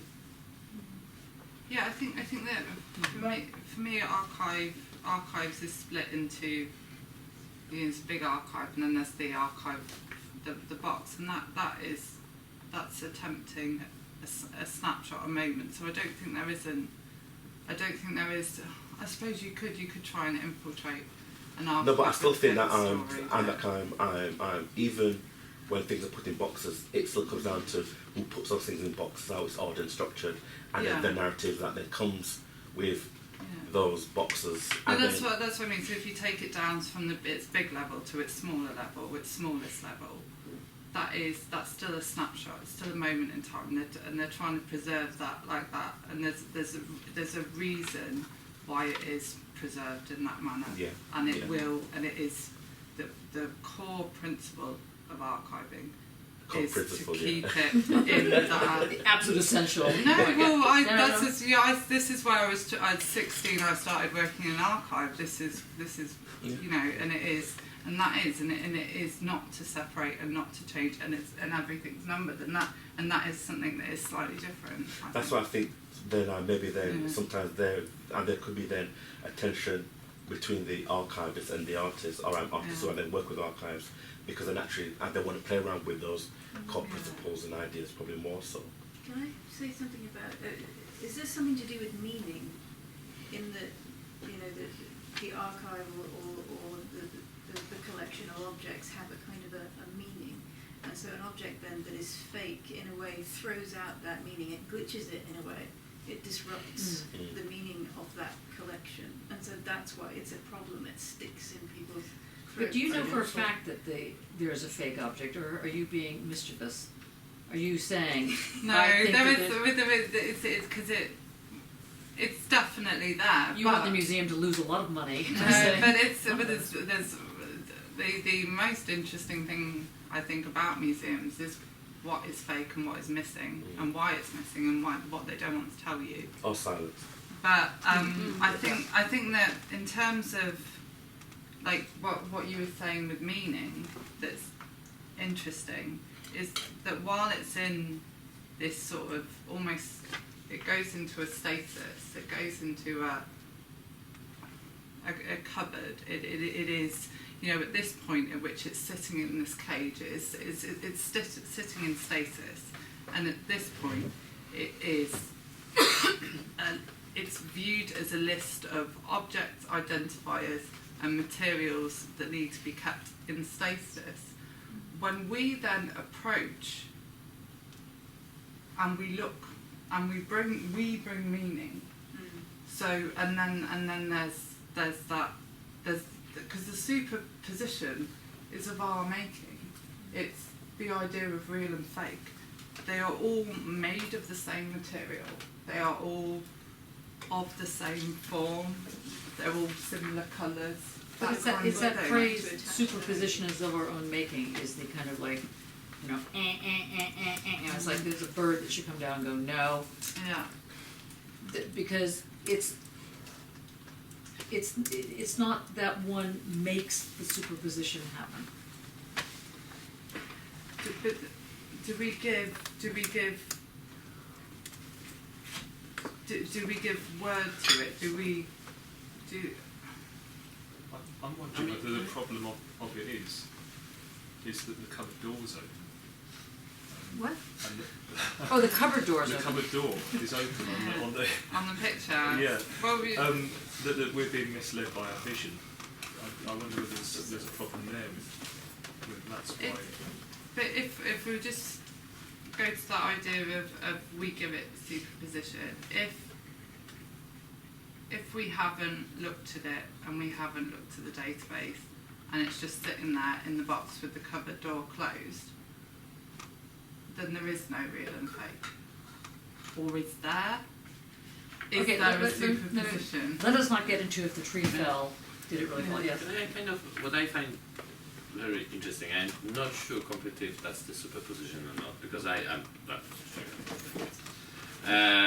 but there is a kind of I'm with my research, and I'm talking about layers and a kind of digging through layers and finding the truth. Well, that actually it's not what makes a meaning, because modernism and the confession and the kind of social forcefulness to tell the truth, to tell the deep inside, the psychoanalysis conditions, and the kind of how it's you're gonna be healed when you reveal yourself, when you tell your deepest, darkest secrets, because they're gonna come to light and make sense of it all. It's making sense of it all, and I kind of find this very similar with your real fake thing. In the approaches that you're talking about, when you're approaching, when you open the cabinet door, which I was saying it's the second most beautiful phrase instead of cellar door. Now you have cabinet door, and then fridge door, like the third, fourth most beautiful phrase. But there is a moment in which the approaches you do, it's not looking for a fake, which would kind of designate you as a archaeologist, yeah. Let's say, so I'm not looking. You're not looking for the truth that is somewhere in that cabinet. You actually are making sense in some way or another through the interruption that happened in that cabinet, in this kind of environment, and you're dealing with that, and you're kind of making sense through that. So it's not that which one is real and which one is fake is of importance of some sort. It's like the thought of that kind of changes you can approach it differently. You can have different methods of knowing the museum. Yeah. I'm going to make a suggestion, because I want to have these two now also speak before we get through the hour, which is just to place this also on the table. Deleuze writes about a thing called a minor literature. And the reason he mentions this expression, minor literature, is about sort of attacking grand narratives. And so he's basically suggesting that there are little ways of creating, let's say, spaces or even places that don't rely on the bigger picture, because further in the work there is no bigger picture, but anyway, but that's just the smaller part of it.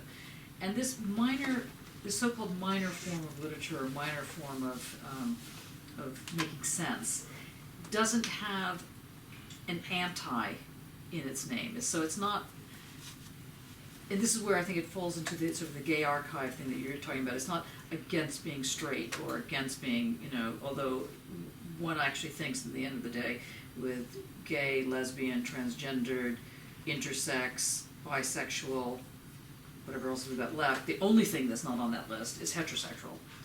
So then you think, well, maybe it is anti, because in the beginning, or at some point, queer or gay was used not against something, but as something that was coming together, that emerged out of something. So, and it was a minor comment. It wasn't coming up with a big concept. It was like a half concept, or a half, it wasn't fully thought. And the argument that Deleuze was putting forward was that this was the basis of what he was calling a logic of sense. And the logic of sense was that it was a logic, but it didn't create these hardened systems. Now, what I see Barad doing here is trying to quietly bring that in and sort of link it to the superpositionality, which again is a minor way, as opposed to a major theorem way, of understanding how something can happen, how two things can happen or three things can happen in the same space without creating a meta-narrative. And so I think that the difficulty is trying to navigate that with respect to what you're trying to do, because I think that it's actually interesting coming up with this notion of fake and real, or fake, real, and maybe, because it doesn't have to just be the two, because how fake is fake if it's 3,000 years old? It's like, and so, well, it's fake, but then on the other hand, it's kind of not fake, but, et cetera, et cetera. And so it questions the meta-narrative of the museum by, when you're using the tool as it, I think, is meant to be used on some level, it takes away from a meta-narrative and begins to produce these more sleight of hand, more slight identities. And it's really at that level that it's happening. So the entanglement is the expression of that which creates an intensity, let's say, which becomes a minor way of thinking about something, not a major, not a grand narrative position. So when does it fall back into the problematic of identity, or Newtonian physics? And that's why she goes to quanta, light movements. Is that happening on any level? No, it does. Can you two now? I know you're going to go off to see Barad. Done. Hey. Yeah. Okay. But you're all doing great. I don't want you to get bummed out about it. This is very difficult work. It's hard. I've been kind of going through the first section of chapter 4 up to page 159, and Sophie's been going from 159 plus To the rest of the book. to the rest of the book, yeah. 700 pages. Yeah. So basically, what I get from kind of what I've read in chapter 4 is how Barad is talking about kind of agency, and how she's trying to kind of move away from kind of the privilege of the human, and the best kind of what Ansham does is that she kind of basically kind of questions Butler's work and Foucault's work, and to say what actually kind of within their work kind of, and the human is privilege, and so her work is trying to kind of try and move away from that and try to think more around sentient beings, things that kind of living as well as kind of objects, and for me kind of there's something kind of almost I'm Buddhistic about how she thinks about kind of sentient beings in this kind of this larger kind of framework. Mm-hmm. So in other words, the question of sentient goes across field, as it were. Yes, across field. And so basically so basically, it's not just I'm just running out of humans, but trees are sentient beings, plants, rocks, and so on and so forth. And so really, I'm within that kind of idea. I think she also then like breaks down the notion of kind of objective and subjective, and then kind of that's where I think kind of like she's trying to kind of totally kind of move. Would you agree with that? Away from. What she's referring to is everything is a sentient being. That it's a breakdown between object and subject. Yeah. Yeah. Okay. Good. Yeah. Yeah. All right. Okay. So then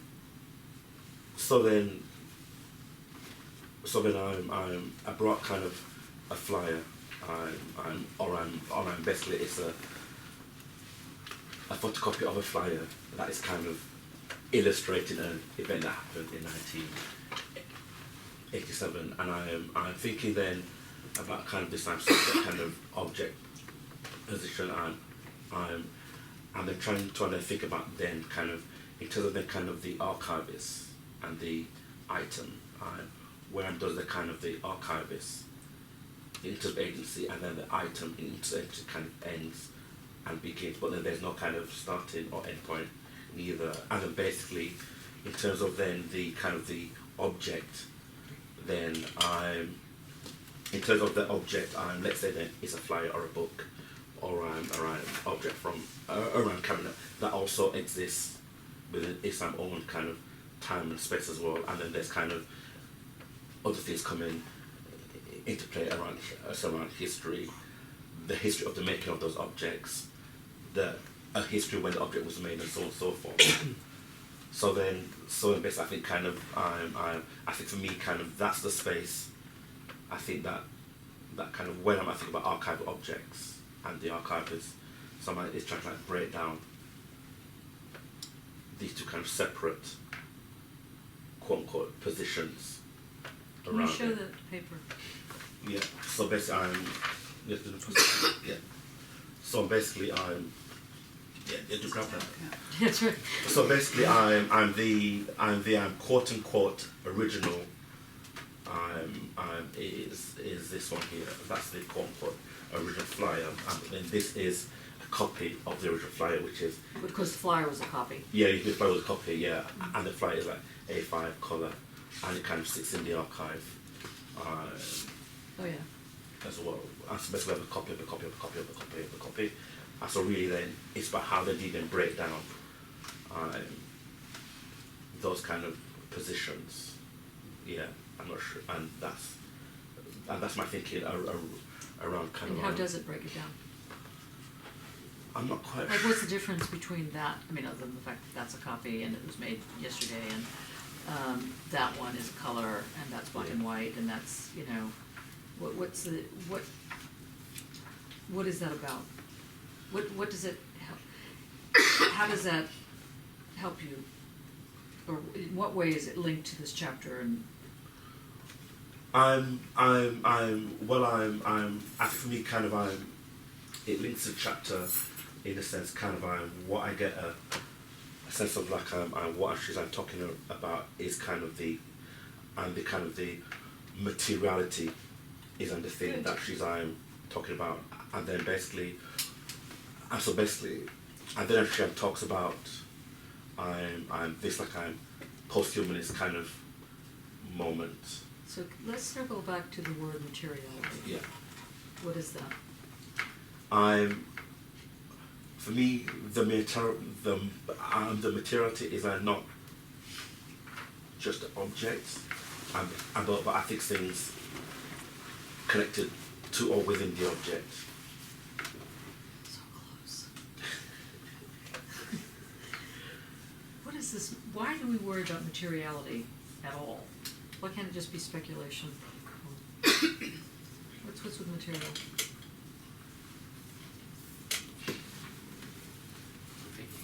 You're thinking. You're thinking. I think for me, I have a very direct relationship with the material because it's to do with the effects that things have on my body, which is a really, really me egotistical way of looking at it. But essentially, that's sort of where we come back to, isn't it? And so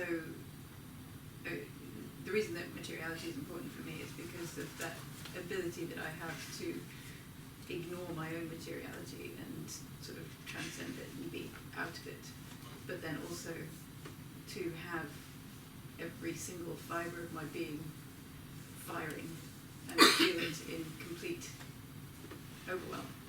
And Yeah, I think so- for me, sorry, go on, sorry. No, I was just going to say that, and so then it's, I mean, that's okay to have those two sort of positions, as it were, but then what I'm trying to do in my work is to see how other things come in and affect that relationship that I have. So materiality doesn't necessarily have to mean something that I can touch. It's something that has material effect. So Yeah. Well, use that, explain material without using the word material in a sentence. Jakob, can you do that? I might use once with material. The idea is not to use it at all. The palimpsest as such, through the work I'm doing and through the kind of history that it has, transforms from this weird surface into that concept of memory, and then later into this deconstruction of spatiality and temporalities and critical spaces, which is another quite fascinating thing, and makes me mistake the Dylans, which is crazy, but that's fun. That I will explain it one day, and you will probably laugh, hopefully. To mistake you as Dylan, did you just No, say? mistake my Dylans. Your Dylans. There's two Dylans, and I kind of messed up Dylans, but it's quite funny. I'm talking about incest, and I'm mistaken Dylans. I mean, it's a bit amazing, but Okay, I don't know Anyway, if everybody's understanding what part of what I'm trying to say. I say that with is- love. No. Part of what I'm trying to say, I will explain. Part of what I'm trying to say is the kind of thing that Barad suggests. I see it as there is no this materiality. There is no how to say it without sounding weird. There is no difference as such, which means that this palimpsest is as much the weird surface as much as the conceptualization of Why would temporality. why would it be missing difference? Sorry? Do you say that it has I mean, difference? in what Barad's saying, like the segregation that kind of came from the normative narratives where you have ontology, epistemology, blah blah blah, and it's Yeah. all categorized. And when she brings it back into togetherness as that which entanglement and interaction, those are those are the methods, diffraction. Those are the kind of approaches of thinking and kind of that attaches itself to everything. Well, can I just, would you say that this Kleenex is material? It's not a trick question. Yeah. Okay, good. Would you say that these glasses are material? Yes. Yes. What about this space, your string between your computer and your cell? That bit, is that material? Depends. Okay, what does it depend on? It depends on whether or not you detach matter and form. If you don't detach, it is materiality, it is material. Otherwise, you go through that. You divide that and you break it down into an illustration of a concept. We're going to ban the word illustration today. Okay. We've used it now. A representation. Okay, but Which actually wants to move away from as well. no. I know that you want it. But this movement between, well, what Jakob was doing with the string and the computer kind of thing, it doesn't depend. Were you gonna? Well, it is material in the sense, just quoting Barad, in the sense that it matters. And this is why somehow the example that Sarah brought is a close, or actually quite fits the problem. If it has effects, if if it isn't just a one-off that appears and disappears, but repeats, sticks, distributes, becomes implemented, and is affected by what's around, so enters a chain of causality, then it is material.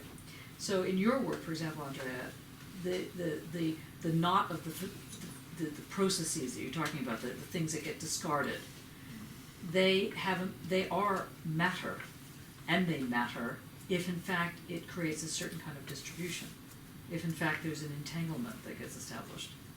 This is the sort of the point. So what I'm trying to get you to remember or to think about is that you're right, it doesn't have to have a body or even a form to be matter or to be have a materiality to it, but it has to do something in order for that which you can't see, feel, taste, touch, anything, still exists as matter. But isn't everything doing something? Because otherwise it wouldn't be nothing. I mean, otherwise it's... Which was basically your point, Coral's point. And? Answer, Dane?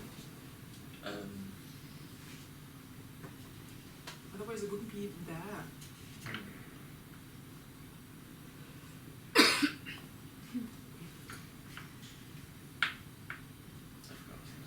Is this where we talk about the emptiness of space? Space is never empty, that's the problem. Well, that's what you're saying. Space is never empty, but the matter, when it matters, something's happened. It's a relation, right? Dimension. A dimension or image? I didn't hear what you said. Yeah, dimension. Dimension. Can you articulate that? That they can. I mean, of course, everything exists and everything matters, but those, some things matter more than others. Yeah, but the creation of dimensions through those processes that makes certain materialities relevant or active in a certain way, and others kind of move to the shadow or not being sensed. But they are not disappearing, they're not there, and they're also ready to act in many ways. It's just this, and the movement is always there. It's not that you are stuck in one dimension. It's just all the time. Roberto, do you agree with me? I wasn't listening. So is it maybe about the relation that's like that it offers? Yes, it is about a relation in the relata that was quoted from earlier. So what, I feel like I'm pulling teeth. I'm worried that you're thinking about, that people at the moment are thinking about material in the object form or the subject form, but not in the quanta form, not in the actual form that we're looking at here. So you gave this example of the flyer, or you gave your example of the map, the scenario, and you gave your example of the fake amongst the real, the sheep in wolf's clothing, whatever it is, or the other way around, wolf in sheep's clothing. And I'm just wondering what people actually think is this how the kind of matter that doesn't have a form exist. Can I give an example, staying with the archive? Okay. From what Cora was describing, the archivist does not intervene Right. on the content. No, in the form that it comes in, if something is donated, there is a choice. There is a choice to accept it. The form it is donated, that is as it should be, as it is. Yeah. So, but there is, however, a decision to preserve. Yes. That's one thing, and then there is a decision to preserve a certain category of things. So there must be a definition. Yeah. That somehow sits as the frame of the archive. Yeah, so this generally would be a locality, a legal deposit, and then Which are- certain chosen. Therefore, and these are the decisions or acts or choices. They are not tangible material, and nevertheless No. they matter, and they matter to the furthest extent because they actually make history. Otherwise, all the thing would just not exist for us, whatever that thing is. I would think of archives and museums as being, this might completely off point, but as being quite interesting because they are in themselves kind of virtual spaces. So they're meant to reflect something real and they're meant to tell us something, but they're highly virtual in the same way that the map is because it's political. It is, even though it's representative, it's highly virtual. And I think of archives very much as it's kind of it's taking what we, I used to get over being scared to speak. It's taking what we see, what we think of as being important, and trying to take a section of it, and it in its purpose becomes separate. And it is like it's a virtual reality. Well, Alberto, in your work, your work in some way very specifically deals with the question of encounter. That encounter creates a matter, or is matter. Can you explain how something that doesn't have a form or shape now has matter? I would like to try to put some couplings or some synonyms, also to verify if I understand correctly the thing. Let's say that phenomena and event are the same. They're not the same, but they can be, in this context, they can be just the same. Yeah, Okay. of course. This is the context of talking. Oh, I'm sorry. And sensuous and materiality, like the logic of sense, the sensuous, the logic of sense, and materiality are the same. So Yes, but then you have to the only show how you got there. The issue is, I think, that the term matter, in the way in which Barad used it, comes from physics. It doesn't come from the history of philosophy. Let's say it doesn't come from matter and form. And paradoxically, then she uses a term that can sound highly ambiguous for people that are more that they know better of history of philosophy than what is considered physics now. Because when you think of matter as opposed to form, or as opposed to meaning, as opposed to something else, then you are exactly not doing what Barad says, because for her matter matters. And when she said matter matters is a wonderful poetic way of putting it.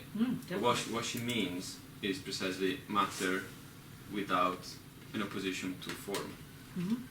Absolutely. And that is the logical sense. Yes, absolutely. And that's sensuous. Yes. Yeah. Yes, but to put it,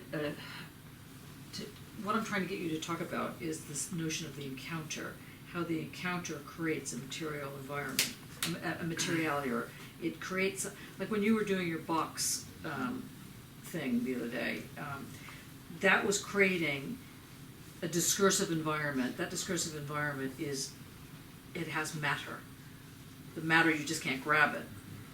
Inside this computer is matter, except you can't, there's thousands of files in here, but you can't grab them as such. They don't exist in the typical way a matter would exist. And yet, if anything happened to this computer, I'd be very upset, because that's all my work. That's now on the cloud. It's even more insane, but anyway, yeah. But when was the box discursive? The Just box wasn't discursive. I meant the sounds that the whole event, the whole phenomena of what Guy was doing, created the entire piece, and the entire piece was the matter. Is that correct? We can talk about attunement. Absolutely. Yeah. So this suspension of dealing with, in terms of representation of use. Also, I think one of the issues we had today was that we try to look at examples of entanglement, and sometimes we were using the term use, and the very term use doesn't really apply to the logic of entanglement, because it belongs to representation, going back to Heidegger. The toolish, the making use of stuff. It's the seeing the form within the matter, matter non-essence. So when an artwork works, any artwork works, what happens is that you don't have coexisting identities. You don't have relational identities. You have something that a performativity, something that is not really to be placed back into an axis of time and space. Creates a dimension on its own. And arguably, when we talk about these things, we talk about our memory, our faded memory of those things, because when it works, you're not within a regimen of taste or of appreciation of your appreciation. So this is the point that Bergson is making in Matter and Memory. This very famous book that he wrote that predate, obviously. I mean, he's coming from a different angle, but he's basically making the comment about how memory is itself a materiality that creates the way in which one organizes the encounter. But the encounter isn't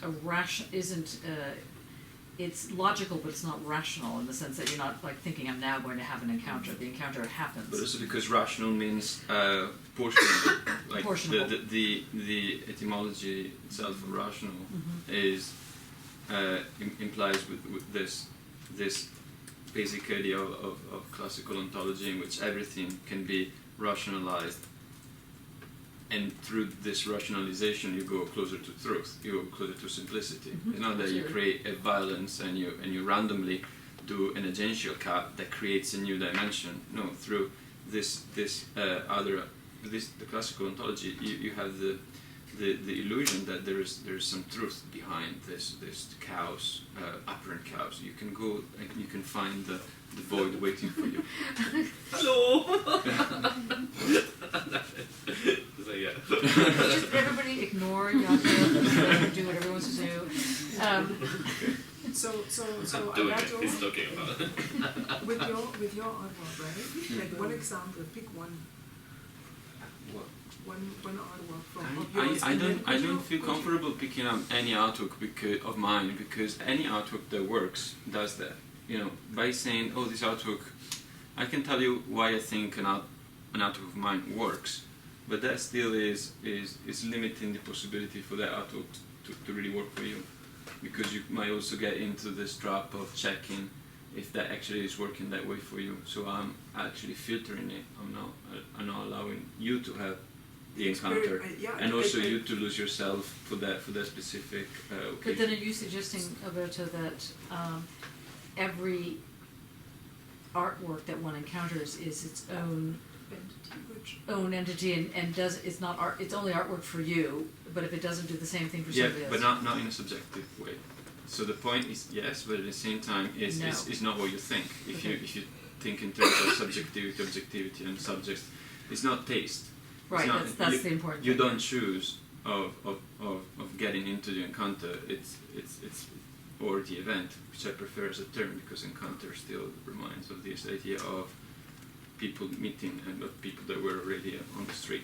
You know. See, this is where I think Ed's thesis comes into this, because your work, is talking about a curatorial move on music, which is trying to reorganize, as it were, the very status of the event called music. Yeah.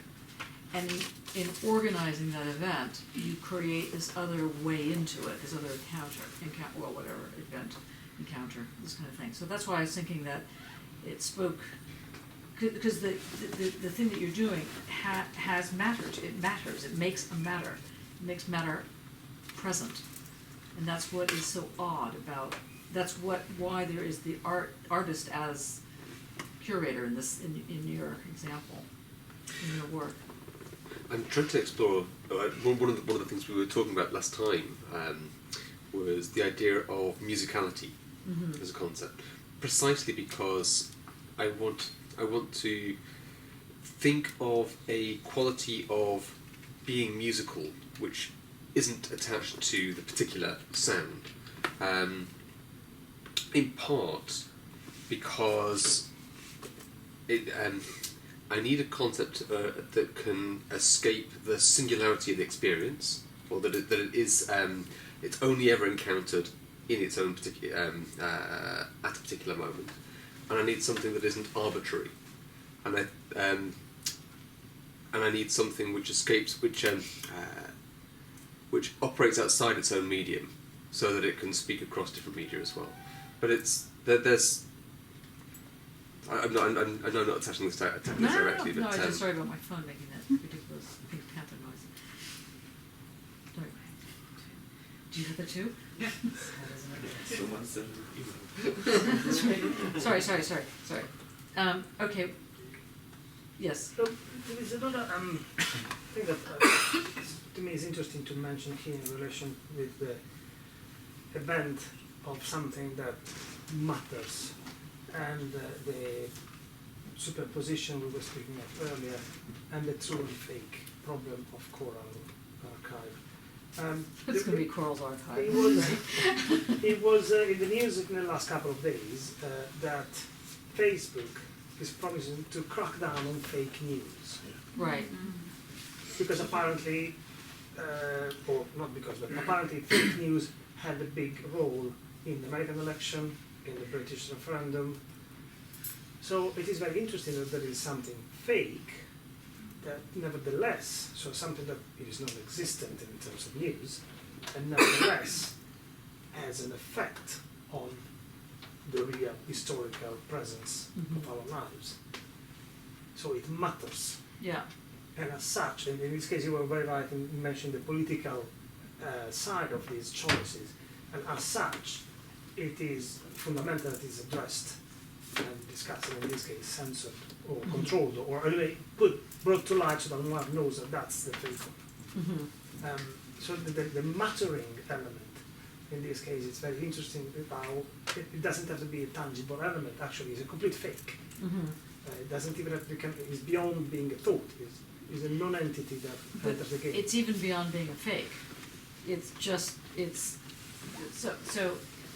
It's non-integrable to what we decide is truth, because it makes sense for us to say that those news are fake. Not saying that this makes them less fake. It's just that anything is fake always in relation to some other benchmark or system. You don't have the fake on its own.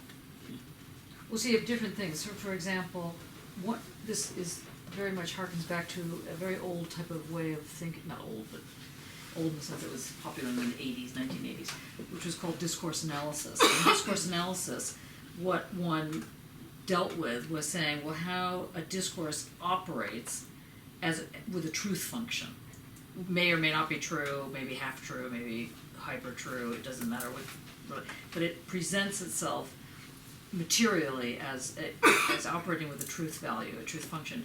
And if you want to take a look at how that gets analyzed, the best and shortest version of that is probably in Ernesto Laclau and Chantal Mouffe's Hegemony and Social Strategy, Chapter 4, which is a very famous use of that, where they show how equivalences are set up. So I've done this before in classes, but if you have 1, 2, 3, 4, 5, and you know that after 1 comes 2, and after 2 comes 3, and after 3 comes 4, and then you take 5 and you put in the word tree. So then you know it's 1, 2, 3, 4 tree.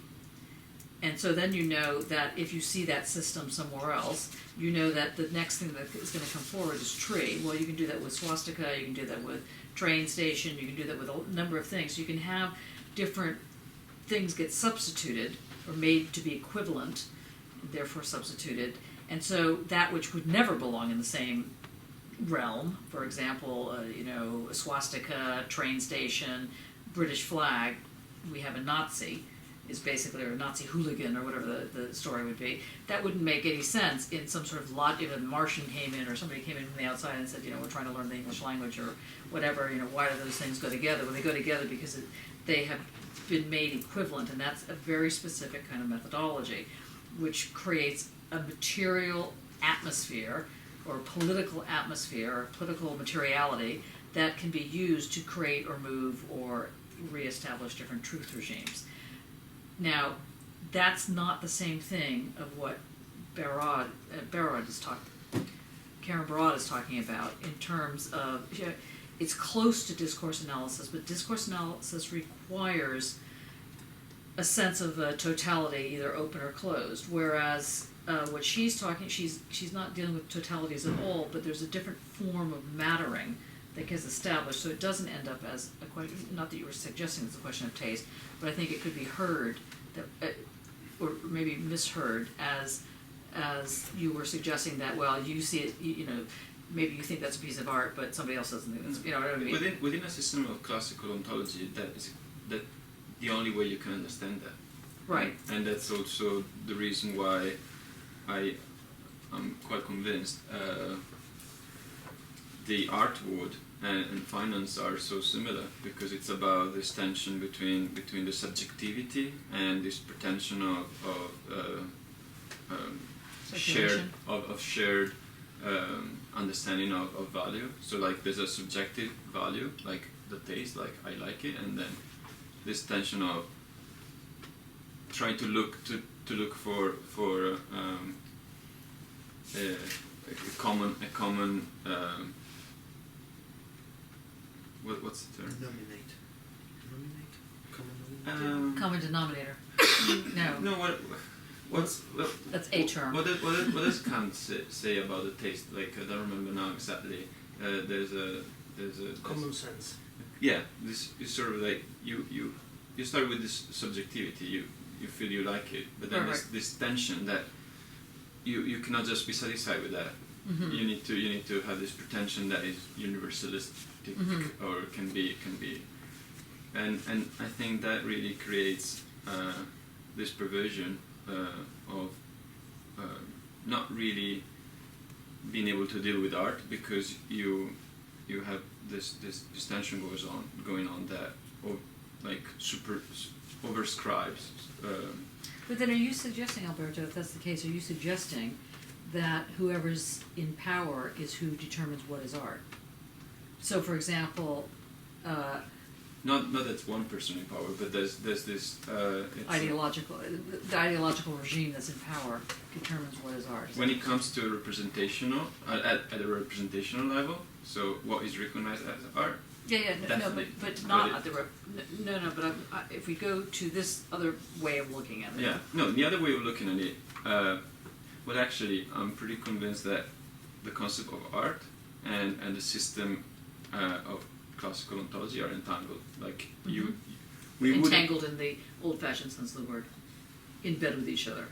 Yeah, they are. Yeah. They are actually. Or do you mean entangled? You cannot have one without the other. Like we are talking about classical ontology because we wanted to defend art, and we had the concept of art in the West because we had this history of stamping upon the sensuous, whereas said and specified and created in a specific way. And that's the reason why very complex cultures like Japan, China, that had an extremely sophisticated level of complexity as cultures, they didn't have the concept of art we had. Not because they were just behind, but they would never end up with that probably, because the concept of art is about trying to defend the right of the sensuous, but as we have it, that is grounded on the idea of taste, which comes from subjectivity. Do you think that, I mean, this is a question open to everybody, do you think there's such a thing, I mean, this is a horrible question, I apologize for asking it, I'm asking it anyway, do you think there's such a thing as bad art? In which sense? Like, if we talk in Dane nodding. in Barad way, let's say, like in this non-representational way, but performative way, no. In a representational way, most of it is bad for any person, because you cannot have an encounter or event with every piece of art. And I think that most of the people in this room would have an issue with you on that one. Fine. I No. I'll take them all on with one hand. Let's go outside. But I'm just wondering if we'd say this is a particular condition, right? It's a condition, the space. This is art is a condition. No, like the condition of looking at material and discourse as matter, because it matters. What can we do with it? What? I mean, if we think in this kind of condition, you know, if we approach things in the way that it's in the here and now, and in having this encounter and having this way of sensuous encountering something that is in front of us. I mean, what is this condition allowing us to do in comparison to, for example, like what's the good in it? Well, in my case, I would say that if you are aware of this, you can relate to. I mean, you can have a slightly different life, different choices. You can avoid have art binge, avoid looking at art for 2 hours in museums. Avoid that kind of things. Enjoy stuff just because you enjoy the stuff, without worrying about having the opinion of the curator or the artist himself. Okay, he can't hold himself back any further. Okay, go on. I tend to agree with what Alberto said. Do you say you can or can't? I tend to agree. Yes. Especially with the point of the distinction he made between what he calls classic ontology and Barad's ontology. And our classic ontology and art as the aesthetic of ontology, the image of ontology, are the essence and the form of the same distribution of the universe. And Barad instead speaks of an event that is performed and comes to happen, and as such makes place, as I was saying earlier, creates dimensions, creative in itself. And that I quite like, because otherwise, and I was looking at that painting there in the corner, the tall one. Which that you've gone in and out of loving. No, it's always like. I always like the first year the first year that appeared, it created a lot of anger, because a lot of people did not like it, and instead I thought it was a very interesting thing. But it is a very interesting thing, and I put it within quotation. I don't say painting anymore, precisely because I don't measure it only against the definition of painting from the history of painting, but I see what it makes me think of. All the relationship I can find it, all the associations I can attach to it, all the references it has to contemporary life, the playfulness of using different technologies of the same object, and therefore it does work for me. Mm-hmm. And it creates its own dimensions. And I can only judge it upon that, not upon an absolute definition that exists before. Mm-hmm. But having said that, you were also saying that there is such a thing as bad art. Yes, when there is a confusion, and one plays the play happens on this painting without really knowing and still thinks in terms of ontological representation. No, there was no point on the painting. He was pointing back. Okay, he was pointing back. Like, no, not at all. Not at all. And in that sense, it is bad art, because it's basically out of the control of the artist, and it's just imitation, merely hearsay. And I find very interesting that in the interview, Bruce Nauman, when asked about, this was in the 70s, about the fact that his work seemed to be disengaged politically because it was very neutral and silent and didn't touch upon any issue on the surface, replied saying that the first political task of art is to push the boundary of what is acceptable as art. In other words, explore all the possible dimensions where sense can be made and meaning proposed. Can you find that interview and send it around to It everybody? is. There is a book of. I've got a book at home. It's a collection of interviews. Just send the URL, so because I think that'll resonate for a lot of people's work here. But I think it's tricky because I agree with what he said. With what Okay, love him. only that if you say that in terms of task, then it doesn't work. Like Yes. art does that, but if it's the task of art, then it doesn't work. Yes, It's because not art. the task presupposes a totality, and we agree. That's the problem. Okay, well, we've sorted that out. Okay. And what about the rest of you? Jakob, what do you... Well, I don't like saying Barad because it has the word bad has lots of political in my social connotations that they remove and erase rather than expand it and kind of find the different dimensions. Itself, the word bad. That's why I do use work doesn't work. It doesn't mean that work that doesn't work cannot work. Mm-hmm. And it doesn't mean that work that works can sometimes not work. Or that it Yeah. always works. Oh, it's always Yeah. works. You know, so it's very much for me. It's the temporality, the space, the kind of those. Well, me and my kind of jaundiced way of sensations. going through galleries, sometimes Yeah. I look at this stuff and I think, really? Why is that in here? What was the curator thinking? Or what was the artist thinking? This is just crap. So, it is Then true. I walk out crying. It's right. Now, Like, what? I'm just saying that I find that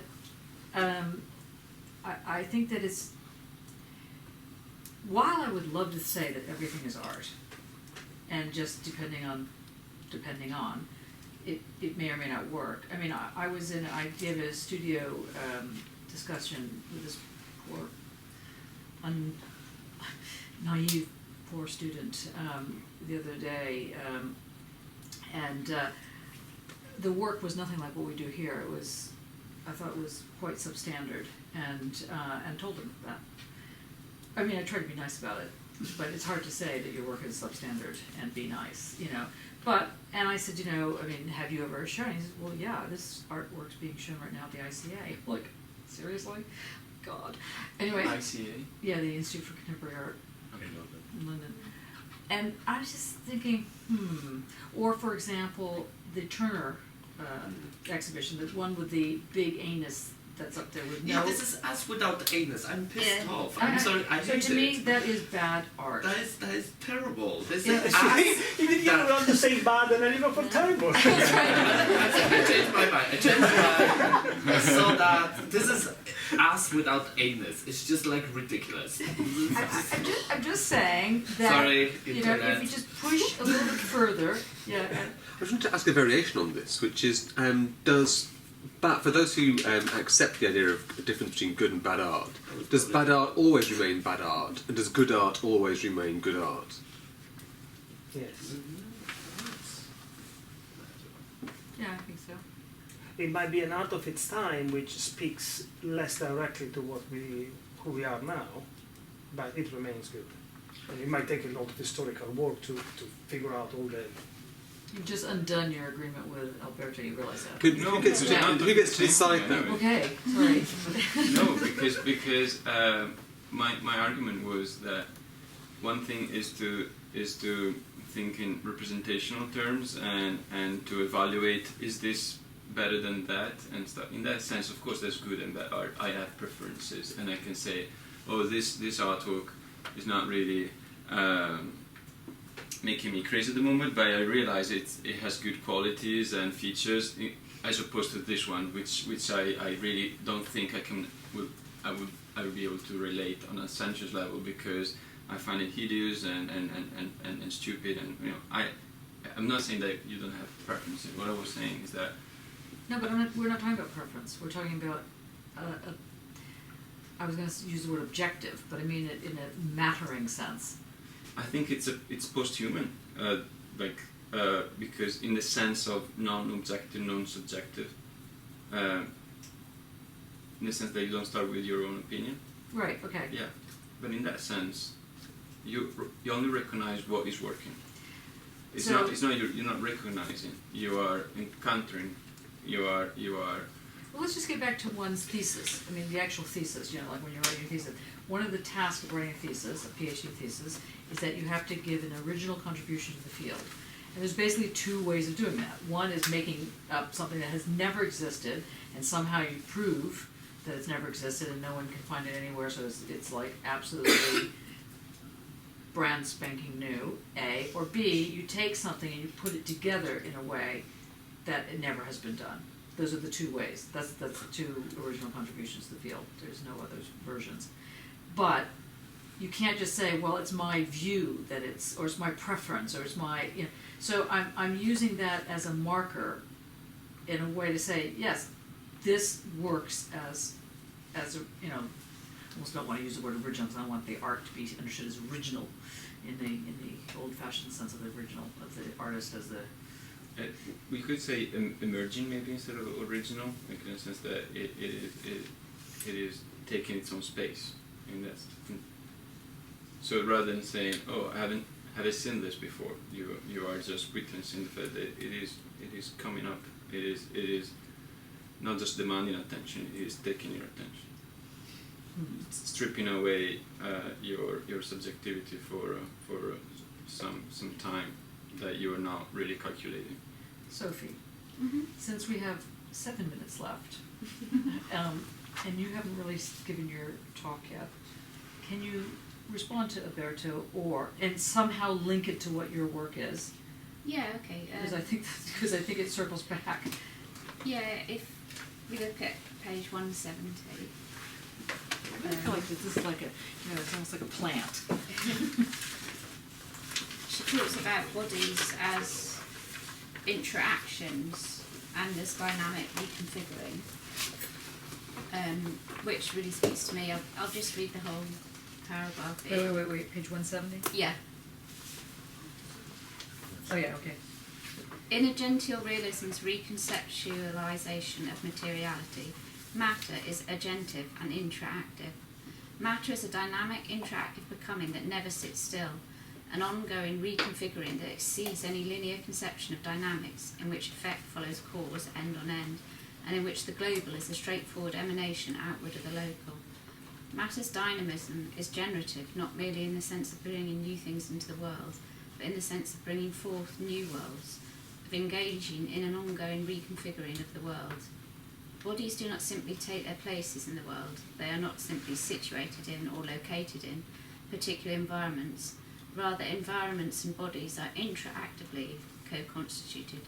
Bodies, human, environmental or otherwise, are integral parts of or dynamic reconfigurings of what is. And that really speaks to me in terms of my work. When I was photographing my daughter on Sunday, I've got a dark room that has an archway, and I asked her to kind of interact with the archway. And some here. She did this, which just worked entirely in terms of the space, like she was taking up the space. But also, if you look at this, I'll pass this around, because if you look at this photo closely, there's like the light has caused almost like a boundary around it. So it's like she's drawn in light as well, which is really interesting, I think, in terms of are there boundaries to bodies, and Barad's sort of notion that there are no boundaries. And another part I found really spoke to me was about this cigar and how Stern, who used to smoke cheap cigars, actually changed the plate and made it photosensitive, which is on page 164. After venting to release the vacuum, Gerlach removed the detector flange, but he could see no trace of the silver atom beam and handed the flange to me. With Gerlach looking over my shoulder as I peered closely at the plate, we were surprised to see gradually emerge the trace of the beam. Finally, we realised what had happened. I was then the equivalent of an assistant professor. My salary was too low to afford good cigars, so I smoked bad cigars. these had a lot of sulphur in them, so my breath on the plate turned the silver into silver sulphide, which is jet black, so easily visible. It was like developing a photographic film. And I've And just lung cancer at the same time. I've just been experimenting with my new Impossible camera, which basically you run a Polaroid from your phone, so you have control over it, and you can make double exposures, or in fact really, really long exposures, and I did like multiple exposures, and they sort of show time moving and sort of boundaries merging as well. I should have brought it really, but this is a photo of the most successful Polaroid, which you can see every single exposure that I took. I think there's And about is that why you called it successful? Is that why it's successful? Because you can see all the exposures. No, it's successful because it kind of works as a work of art. It shows time moving and light and matter. It's to do with when she talks about space-time matter being all enfolding. That's what I'm kind of trying to achieve. But the actual Polaroid is better than that photo.